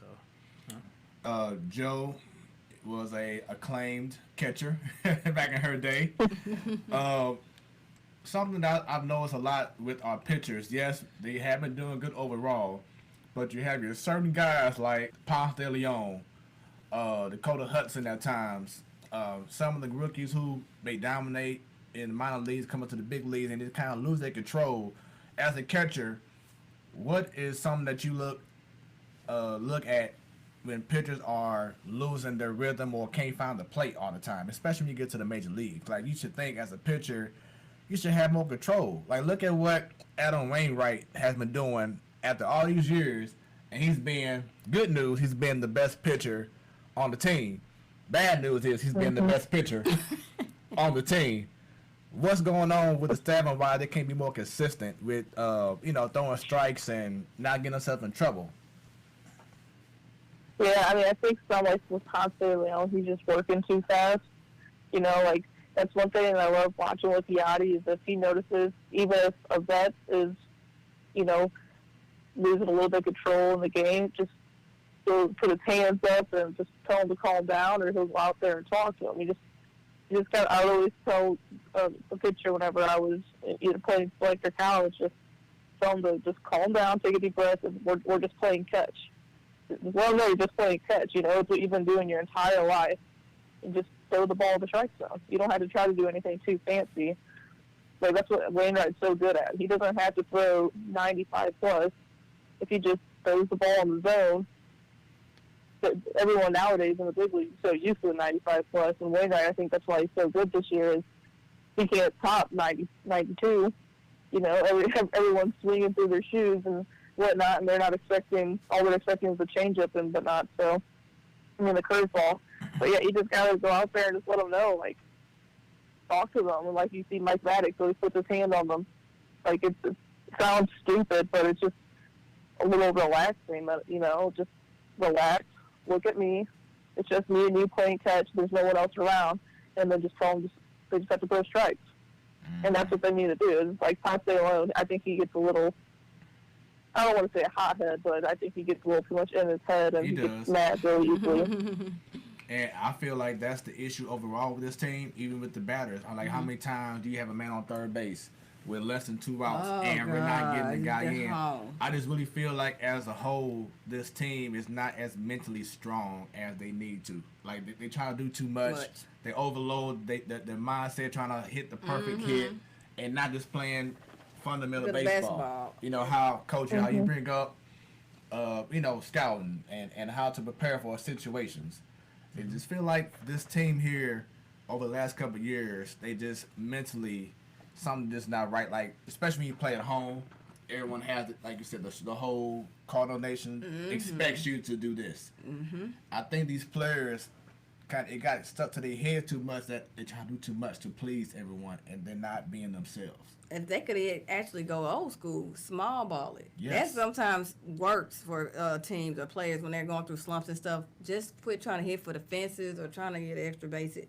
If y'all can just get a walk, sacrifice fly, bunt, whatever to get the run home, that'll help. Yes, that's what I'm saying. Be productive. Do something besides sitting there and keep getting outs, like I said, somebody on third, and we can't get you home. Like, striking what is out 3 times in a row. It's it's like, you see what playing. You see what this pitcher's doing. Make adjustments. I don't like basketball. Make adjustments per quarter. Make adjustments per inning. Like, what are y'all doing? I don't know. We'll see. That's all I can say. Coach, how do you feel in regards to players' personality? Do you look into a person having flair? What you mean by that? So you have certain guys who just like a Tim Duncan guy, quiet, fundamental, boom, boom, boom, boom. But then you may have your guy who may just do a little show up, but he's talented. Yeah, no, but you know what I'm saying, having that extra personality, like wake up a little bit. You need those type of ingredients to on a team. Like you need the kids that may not speak a whole lot, but can perform. But then you need some of them guys that's that wild guy, that's that loud rah guy at the end of the bench that they keep everybody together. And usually those are the special teams that have like a glue guy that's that vocally, and he might not be the person that you go to when the game is on the line, but he keeping everybody together. And just speaking just based off of that, one of the hardest things to do with teams is playing in front of the home crowd. It speaks more volume when you have like a glue guy like that on the road to where can call those team meetings in the hotel room or but without the coaches saying something, and it just bringing them guys closer together. That he may not be the most talented, but he's that guy that is that glue guy. So I mean, I look for that. I look for the flair guy. I look for the guys that that up on all of the latest stuff, and it just makes it more of an enjoying atmosphere. Yeah. And at the end of the day, the game is supposed to be fun. So you want to surround yourself with kids that are having fun or with people that are having fun.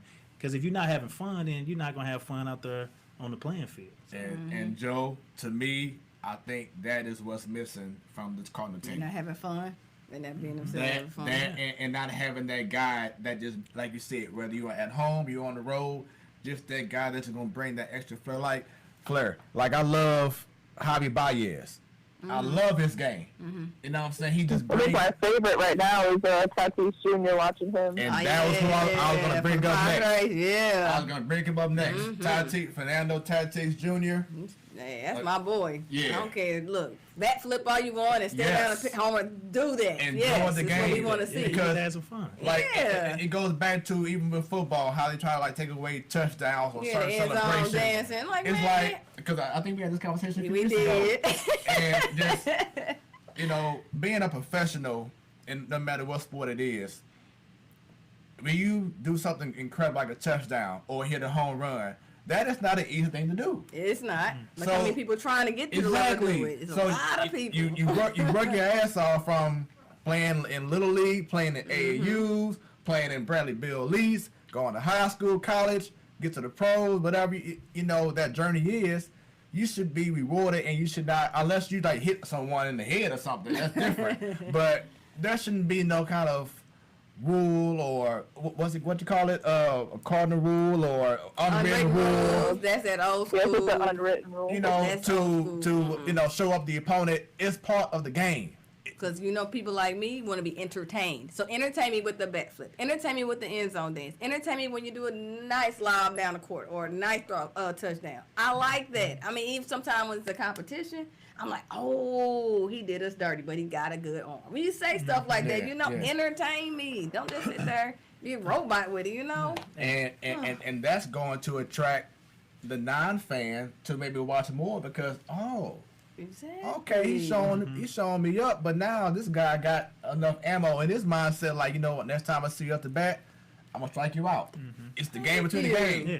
And another thing, and this is something that I learned from coaches, and you could probably speak to it more. But when I see a coach like a Coach Earns or somebody, the sport itself is a performing art. So it's the same thing as somebody doing poetry or dancing. You on the stage, The best coaches to me are the coaches that are like maestros. Once you come into the practice, you know exactly what we're doing, hands over here, gestures, all of this, to where I don't have to get all emotional doing this, but you see that on a stage where people can, it's a performing art. And so we have to go back and we have to think like that to where when we preparing these kids or when we prepare folks or a team, treat it like that.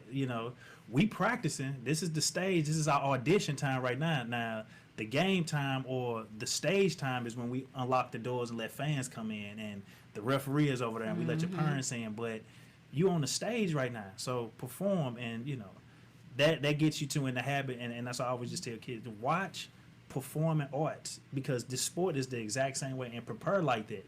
So that's just one little nugget that I like to pick up on, and I'm not sure if that's like that for when you was coming up with Coach Irons. So, and it's something that we talked about, I think with Coach Don Boyce last week, but Coach Irons, he was always 4 steps ahead. Like he was always just so prepared. and he would always be so calm and telling us what play to run because he already knew what to do. It was just a matter of getting us to understand and feel and be like, okay, like he always would say. I believe high school is what 8-minute quarters. So he always be control the first 4 quarters, and then in the second, and then in like the second half. Going into the second half, so third quarter, control the first 4, and then fourth quarter, make sure that by the time you get to the last 4. The game within the game, like you just said. You keep playing little bitty games within the game. Yeah. So he was always steps ahead. It was a matter of getting the guys to buy in and execute what he was teaching. So it's all about great coaching. Something that I wanted to get into, Joe, before we let you go. How exciting is it right now to see teams like the Padres, the Blue Jays, the White Sox to make noise right now and can possibly get into the playoffs and do some things? I think it's really exciting, especially because how young most of those teams are. And you got guys like Tatis Jr., Vlad Jr., Bo Bichette, Cabin Biggio, Luis Robert. I can go on and on. It's just so much young talent on those 3 teams alone. That's just really fun to watch. They all got a lot of swag, a lot of flair. And it's just fun. And the teams themselves have a mixture of those young guys and then just a little bit of veteran talent, just enough. It fits perfectly, and it's just so much fun to watch. Yeah, gotta love it, man. And it's just good for the game. It is. To see these teams who's been struggling for so long to, okay, you know what? We making noise, putting the league on notice.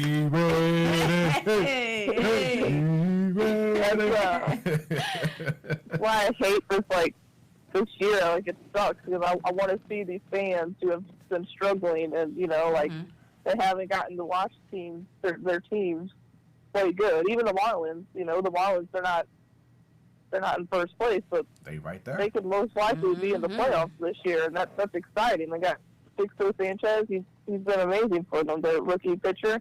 It's just even the Orioles could make the playoffs, and it's just fun to watch. They all have young, good talent, and I just wish the fans could be in the stands to watch their teams, do something that they haven't gotten to see in a while. Right. We should not think about it. Maybe that's the reason why they are doing good, because they don't have the fans, the pressure. Yeah. Could be, but I think they gotta face the noise. I think it was Danny Mac or maybe a Sunday Night Baseball talking about Baez. He sucks this year. It could be because he feeds off that fan energy, and then you got Yu Darvish, who's been amazing this year, and it's probably because there's no fans in the stands. He doesn't feel pressure to go out there and throw 6-7 shutout innings. So it's next year. He don't hear no boo you. Right, exactly. Some people that really gets into their head, and then it's just all downhill. Yeah. So you don't have any crowd noise bothering you. It's just different for everyone, So I'd be intrigued to see if we actually get 162 games next year, if everything's back to normal next year. It'd be interesting to see what these teams look like, and it'd be exciting to see these fans in the stadiums, because I hate seeing empty stadiums, so it'd be cool to see places like San Diego and the White Sox stadiums packed again. Yeah. Well, with that being said, Joe, thanks for your time once again. Rest up, and all right, I'll be chatting with you Joe. tomorrow. She's my co-worker also. Okay, all right. So y'all working from home, so doing our thing. Any last word for Coach Bryan Turner? Well, last time we had someone from St. Mary's, I asked if they knew my brother, and they didn't. So, but my brother went to St. Mary's. Last name's Marty. So I'm not sure if you know him or not, but. Okay. All right. What year did he come up? Yeah. It's been a while now. He played. Yeah, he played baseball. That's what I was saying. I think he had a baseball coach up there one time on the show, so but he didn't know him either. Yeah. But yeah, I've known a lot of people I went to school with that went to St. Mary's or whatever, and a lot of family members. Nice. All right, Joe. Well, you have a good one. All right. Night, Joe. All right, You Joe. too. Yeah, guys.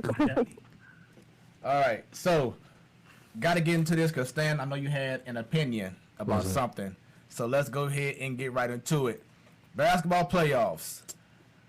Yesterday, Miami Heat defeated the Milwaukee, I almost said Brewers, the Milwaukee Bucks.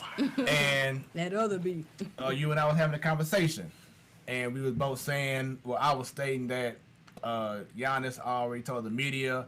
Well, first, let me say this. Before Game 6 happened, or Game 5 happened, after he got hurt, and he was out for the rest of the game, and how the team still won Game 3, he was like, you know what, after everything they did, winning that game, how could I not want to stay with this team? Because they fought their ass off and won that game still. That makes me want to stay with this team. Why would I want to leave? Then, after they lost yesterday, he came back again, repeated. I'm not going to entertain any trades. I don't want to go anywhere else. This is where I want to be. But you feel differently. Yeah, he gonna. I believe he is leaving Milwaukee because what you're not going to do is win the MVP one year, then get eliminated. And then, yeah, he got injured, but at the same time, your team was able to just go out and do this before. But then they lost the series. You can only lose so many times and then be regarded as probably one of the best in the league at this moment. That's not best in the league at this moment material. Now I don't fault him. Oh boy, I'm sorry. I don't fault him right now for his injury. I don't fault him for the injury. This one, that ain't on him. He wasn't able to play. But with last year and how that ended, it's unfortunate that that's how their season ended. But that's just how the game is. You gotta win. Okay. And there wasn't a win. Ready. All I'm saying is you could be ready all you want. The number one seed just got eliminated. Ain't nothing you can say. The number one seed from the East is gone. Okay, but you just already started off saying there's an asterisk because he got injured. But last season, they did lose, and I thought that, they lost to the Raptors, NBA champions. But they didn't do too much in the offseason, so I don't know why anybody expected something different. They need another person. I said this, like last week I think I was talking about this. Back when Jason Kidd had the Bucks, and he fell out with management, boom, moved on, got Giannis. And everybody was saying from 2 years ago, not even last year, 2 years ago, one more year and they should have the championship, if not be in the finals. Raptors stopped that. Okay, this year, here we go again. We got the same group. Like, without him being injured, I thought that Milwaukee would have put it off. But then as I saw them play, I'm like, nah, they're not. But I don't think he's going to leave. If he said this twice, now people say a lot of stuff in front of the cameras, and then behind closed doors is a whole nother story, a whole nother agent there, another coach in your ear. Yeah. Kyrie told 2 rounds, I'm not leaving. I know, but he can't say it because the team won when he got injured in game, 3, 4, whatever, and then, all of a sudden they lost the series. No, you can't do it off of one game. Remember I said earlier about adjustments. People, that's what thing about the playoffs, NBA playoffs. You have a good game here, good game there, and then boom. Ask the Celtics. They's up 2-0. Now look at what's going on. Adjustments happen, and people adjusted to what the Bucks was doing. I mean, with or without Giannis, it was going to happen, but I was just like, dude, y'all still missing a piece, and they didn't really do anything big in the offseason. So this is more on management to me, not even the coach, and not even for Giannis being injured. So. And that's why LeBron James left Cleveland initially. Right. I mean, they could say, well, they got all this money. They got the money. Milwaukee, just like the Cardinals. Open up your wallets. Y'all got it. I'm just saying, y'all don't have salary cap issues. What are y'all waiting on? If y'all really want this ring, go and get it. Go get your one missing piece. They about to have salary cap issues. Giannis about to start talking contracts. I mean, but is he not earning it, though? I mean, defensive. I'm sorry. But if they're going to pay him all that money, how you going to bring in somebody else to help him? He going to have to take that pay cut. You think he going to take that? I don't know. Which one you want more, the money or the ring? I mean, a lot of these players go through this all the time, make the decisions or trade. Let Giannis tell you he wants the ring, which is why he's leaving. The same reason. Wade did it before, and they got LeBron in Miami, and boom. Well, technically. I'm about to say, if he wanted to be real, LeBron tried to get everybody in Cleveland, but nobody wanted to go. Nope. They were like, we don't want none of that snow. But then Melo was like, I probably should have done it. That's a whole nother story right there. Yeah, but anyway, it's like once you were down, when they were down 3-0, I was like, yeah, this is over. I was like, that's it. Because it's like, you got them down 3-0? No, but playoffs. This is when I tell people, I hear that and it's easy, like, I'll get off the bandwagon. They're not going to pull it off. The NBA is 2 things.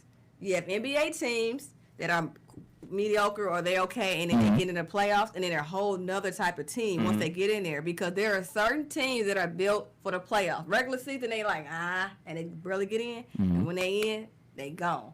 You got those type of teams, and then you have the teams that, quote unquote, get the hype, like the Clippers, not kind of hype, but kind of are. We know Kawhi's going to do what he does. Paul George is their downfall. No offense, PG, but I'm like, oh. I mean, I know he did come out saying he had mental. He was in a thing. dark place. And I get it. That affects performance. I get it. But let's look at the regular season though. Paul George was up and down too. So the track record's kind of looking like, well, I see you, but but anyway. It's like I get what you were saying, but you was doing this in the regular season too. Exactly. That's why I said sometimes you look at regular season, but once the playoffs come, it's a whole nother beast though. And that's why I keep talking about adjustments. Real good coaches and teams adjust. And then that's how you figure out, well, Boston up 2-0, they gonna have this series in no time. Hold on, pump your brakes. Look what's going on now.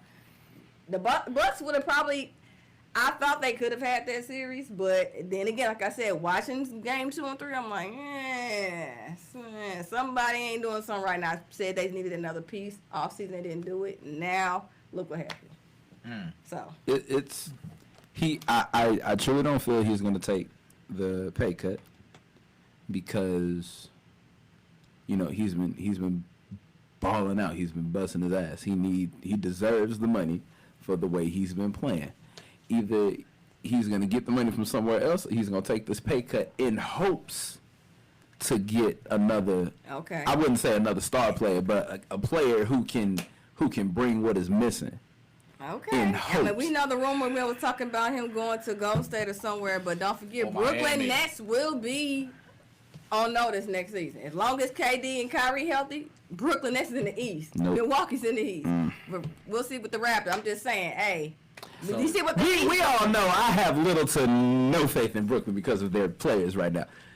I mean, Just those I know two. on paper one thing, you gotta play the game. You got Kyrie. I get it. You got Kyrie who said he ain't gonna go, but then you look up his house empty, and then you got KD who somebody took his ball and now he want to cry.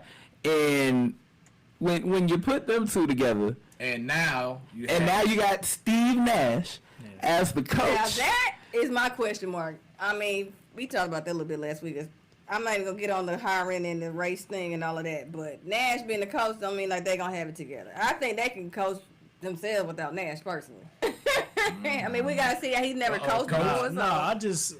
So a couple things. So Giannis, I mean, I think he's better off probably leaving Milwaukee. Just if he able to force a trade to get out of there, but organizations win these championships, and everything is kind of operated from the top down. And it's not a coincidence that when you get teams year after year that's in the cellar, that's not up to par. Just because you add a couple pieces here, a couple pieces there, you still got guys at the top making bad decisions, and the decisions are some of them are just nearsighted, where they might make a run for a player right now, player get hurt, or somebody so you only thinking for that short term as opposed to an organization as having a track record of having success or building for the future. And hats off to somebody like Spoelstra, that organization is from the top down as a class organization, top class organization.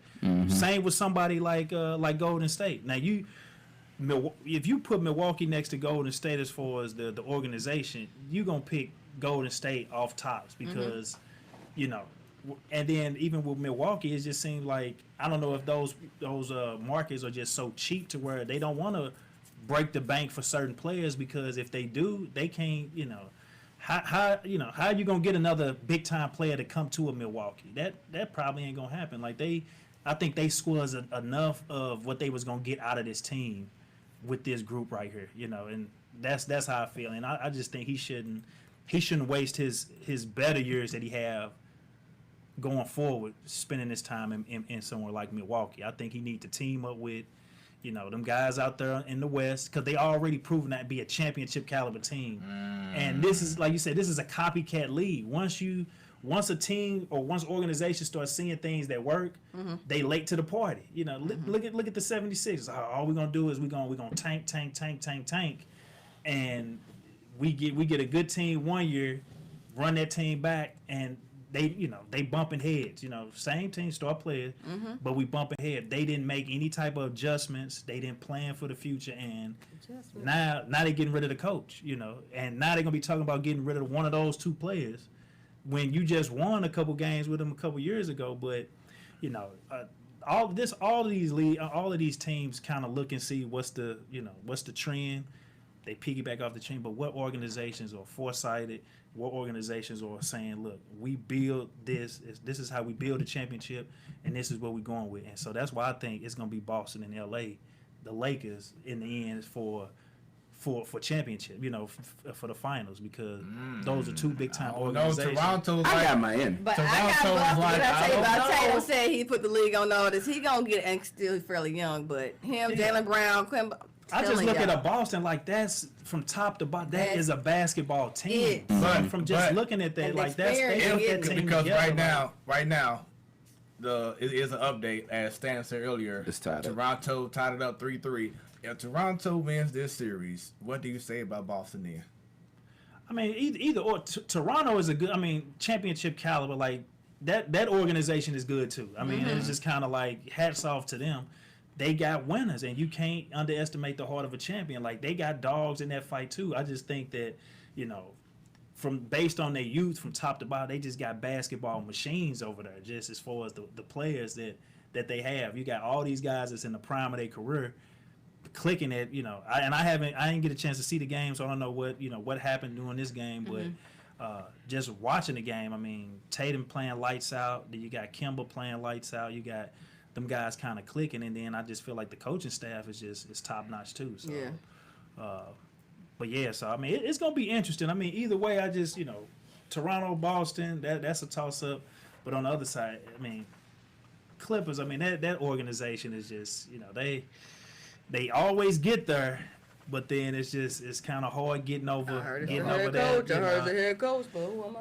I heard that's what they keep saying about the head coach. And I like the head coach, but he had another group prior. He had Lob Jordan, City. he had CP3, and Blake. Still couldn't get. I mean, what more? What's up, Doc?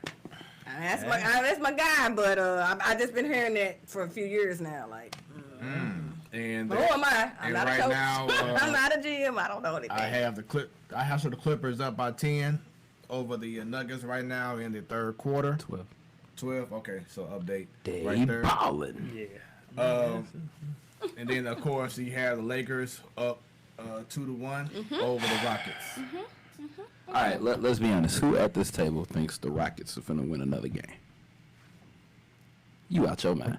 If we want to be real, they shouldn't even be there. They got lucky because James Harden tried a defensive play and it worked. I will fight this. I can't stand He decided to play defense and it worked. I've always said he doesn't play defense and he travels. I've always said that about Harden. You see what happened when he decided to play defense? It worked. Surprise, surprise. Right. Who would have thought it? Yeah, it deserves that. That's funny because you literally pay him not to play defense. They know that. But I still say he can get another win. I don't have no type of faith in D'Antoni. I mean, he's horrible coach. And this is last year, too. And I heard the Pacers were trying to get him. D'Antoni, please, your organization's in trouble when you hire him. Yeah, D'Antoni is like, he's one of these guys, and like I said, when things are vogue and trendy, it was all about getting his offense, getting the type of players. This Euro ball is something new, it's something different.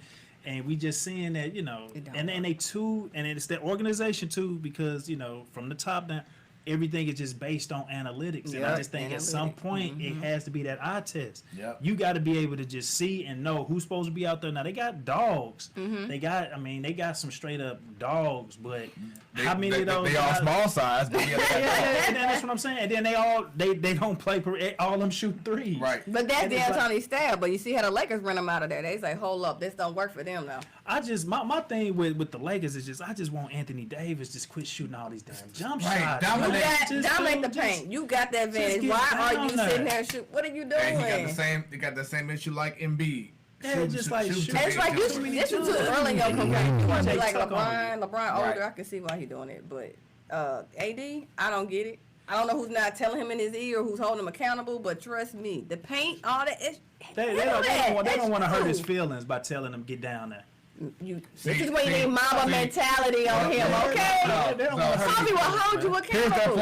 Here's their plan. Is that they don't want to tell me until he commits to a That's all it is. to a deal. So he may commit to a deal now. Okay. Hey, attack the paint. Yeah. Let's go. Because I watch body language. I watch all of these things. That's me. Pay attention. He only dapping up LeBron. Them other guys, he get mad at folks who, not help side and this person not, because those are the probably guys that's going to probably be out after next year. You sign this long-term deal, we're going to get some of these guys kind of out of here. And I pick up on all that to where LeBron will be in poor weak side help defense or not making his defensive rotations, but he won't get on him, but then he'll get on somebody else for not running back. Of course he get on Or AD, something, so it's like those things I pick up on, and I'm just like, dude, they don't want to hurt his feelings. They want him to commit. They thinking that they can be able to get as far as they can with him to kind of, oh, man, we need you back to run his back. Come on. Say that, they don't want to just straight say, man, get your big ass down there. That's why I'm thinking, like, is he trying to imitate LeBron? They ain't trying to hurt feelings thing? right now. Yeah. But like you said, it makes sense. Thank y'all for breaking it down. Contract, now we're going to hold you accountable. Stop doing that shit. And then think about it. Something I brought up a while back on this show. They want him to take over LeBron. So LeBron probably has maybe 2 or 3 years left for him. Good years or years? Boy, you tripping. I know that he wants to stay on till Bronny gets on. You not tripping. But if it goes to being that level that he expects him to be, years. That's what tripping. 3 This years. man got year 3000 technology in his basement. You tripping. But that boy is playing until he's 47. The bottom line is they want AD to take over that mantle. That makes sense, though. When LeBron That he be the face of the leaves. organization. Exactly. I get it. And by that time, they're hoping that he'll have a few rings, so he had that experience too. So Makes sense. Be the leader. they're taking the They're looking down the road. Exactly. And you were talking about organizations, how they ran. Foresight or looking for the now. Okay. Yeah. I mean, he been injury prone. Like that's a big old guy, man. That back, once that back start going out, and you kind of, that's hard. And I guess that's probably why he's shooting a lot of the jumpers. He don't want to take that pound and that, that them fouls and just get taking that abuse right now before he get later on into his prime. But yeah, he got to just go and get the ring, man. And then now we ain't got to worry about this. But yeah, he just shooting way too many jumpers and too finesse with his game. Yeah. This has been an incredible show. Sure Once has. again, we appreciate everyone tuning in with the comments, showing love. I hope that y'all will make sure y'all go ahead and subscribe, follow us, like us, do all that good stuff. Everything Show us love. is on the screen right now, so y'all can check us out next week as well. Before we go, want to do a rapid fire once again tomorrow night. Football is back in full effect. I'm starting with Stan, then Bunny, then myself, and then Coach.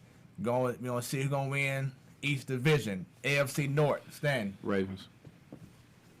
Sure. And it won't even be close. Nah, I'm not gonna agree with that. It ain't Ravens, gonna be yeah. close. Don't sleep on the Steelers. You never know. It ain't Next, go gonna be ahead. close. Who you have? I said the Ravens, but he's talking about it's not gonna be close. I said actually it would be. Don't sleep on the Steelers. Big Ben on his way out, and if your They backup know is that. He's Mason talking about a Rudolph. back problem. Shoot, Right. no Big Ben ain't gonna.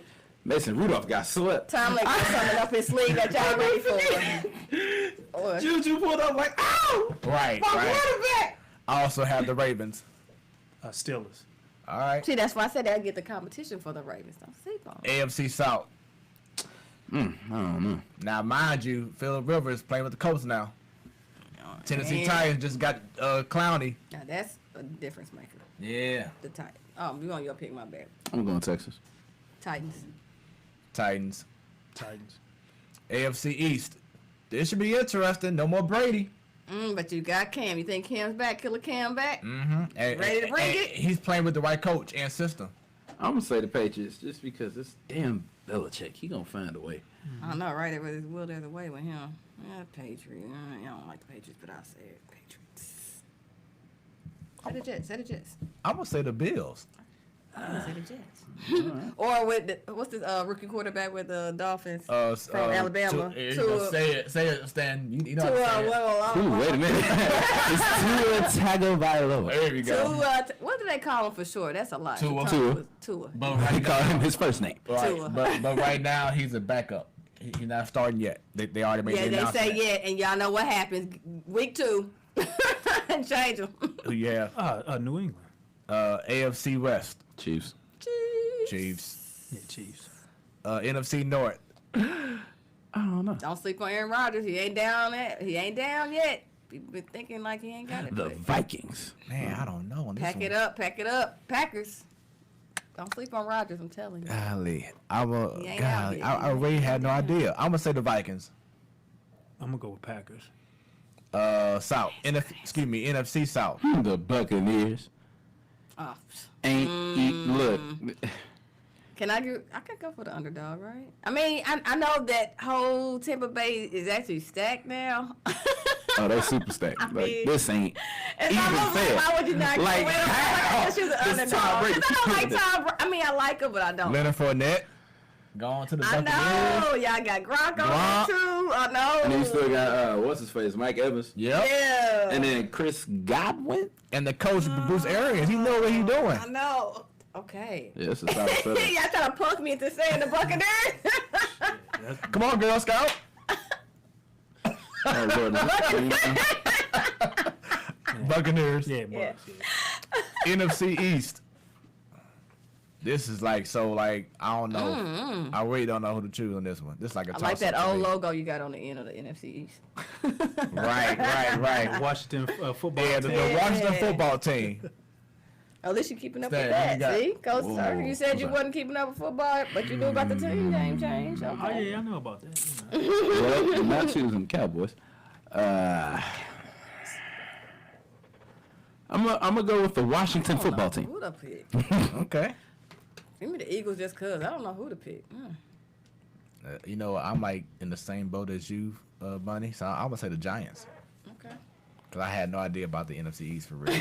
like the Cowboys, you can't trust them. Right. It's like They just can't said- trust themselves. Shoot. Oh, sir. Let's go with LA. No, We the on the NFC East. East. I said the Washington. Oh, football okay. team. Oh. All right, NFC West. I don't know. You know, naturally I want to say the Rams, but Arizona done did what they had to do, and then you got San Fran. But can who's Kyler still Murray ahead. take them up to that next level yet? I mean, right now. I mean, well, you know, he's gonna have Larry Fitzgerald and DeAndre Hopkins, and don't count out Fitzgerald because that man still just what is it, 17? The ageless wonder. He's Him and like Tom LeBron on the Brady. same season, He's right? like him and It's like too many Tom years to be Brady. playing football, man. Right. Tom Brady's what, 41? Well, yeah, other than him, yeah. She that- about yeah. 60. I don't know. But that position, though, like he True, coming across the middle. True. Like, He's still getting them hits like that, yeah. You I'm know, going I'm Cardinals. still. I'm going to Seahawks. Ooh, I'm sticking okay. with Russ Wilson. Seahawks, baby. And he got the, what's that receiver? Russ gonna be tired. He got 3-4 kids at home. Well, 3. damn. Okay. And he is a family man. He's And gonna he make has sure a he's wonderful involved. wife that is going to That's hold cool. him down. That's doing the cool. regular He's still gonna make season. sure he's involved. Level up. right. Level up. She's level up. leveling up. She's Level a up. good wife. She That's can't cool. have That's business cool. on. I ain't taking nothing away from her. Russ is gonna be there. But that's cool. That's cool. I'm taking it for the wife. Russ the is gonna lady. be that family Sierra's man. going to hold it down during the regular season. She know how it works. That's cool. That's Sierra- cool. You keep saying that. I'm not saying that Sierra's not gonna do it. I'm just saying Russ is not gonna do it. Pick up. I said the Seahawks because Wilson got a who's that receiver that came in the offseason? What's his name? Oh, you can pick your pick and I'm. Oh, you talking about them re-signing Josh Gordon? Yeah, he is back. Nah, okay. Who do I have? What's that? What has Josh Gordon done these past 4-5 seasons? I'm gonna stick with the. Not stick with. I'm gonna choose the 49ers. Wait, did you hear? I was like, Josh Gordon, that ain't somebody who you can get cocky behind. Oh, it's trending. Go ahead. I'm sorry. Go ahead, Coach. What, as far as the team? Oh, I'm picking LA. LA Rams. All right, cool. All right, so who will represent the AFC in the Super Bowl? The Ravens. Bunny. You think they get it past the first round this year? Lamar Jackson gonna get them together? Heck I hope yeah. so. Okay. Let's go It's to Ravens. Ravens Come on, Lamar. Third time to charm. NFC Come on, Championship. Lamar. Let's do this. We're rooting for you. All right, so you have the Ravens too. Yes, the Ravens. I have the Chiefs. I'm going with the Chiefs. All right, and the NFC representative. It's not gonna be the Bucks. I told y'all he not making it back to another Super Bowl. Well, shoot, I don't know now. He can stack that team. Who's gonna make it? Who's gonna make it? Who's Who's gonna make it? You know what? Make You know what? Who's gonna make it? Who's gonna They make done it? they done had excuse after excuse after excuse. Who's gonna So I'm gonna give them a chance, and we gonna see what they do. I'm calling the Saints. They gonna go marching in?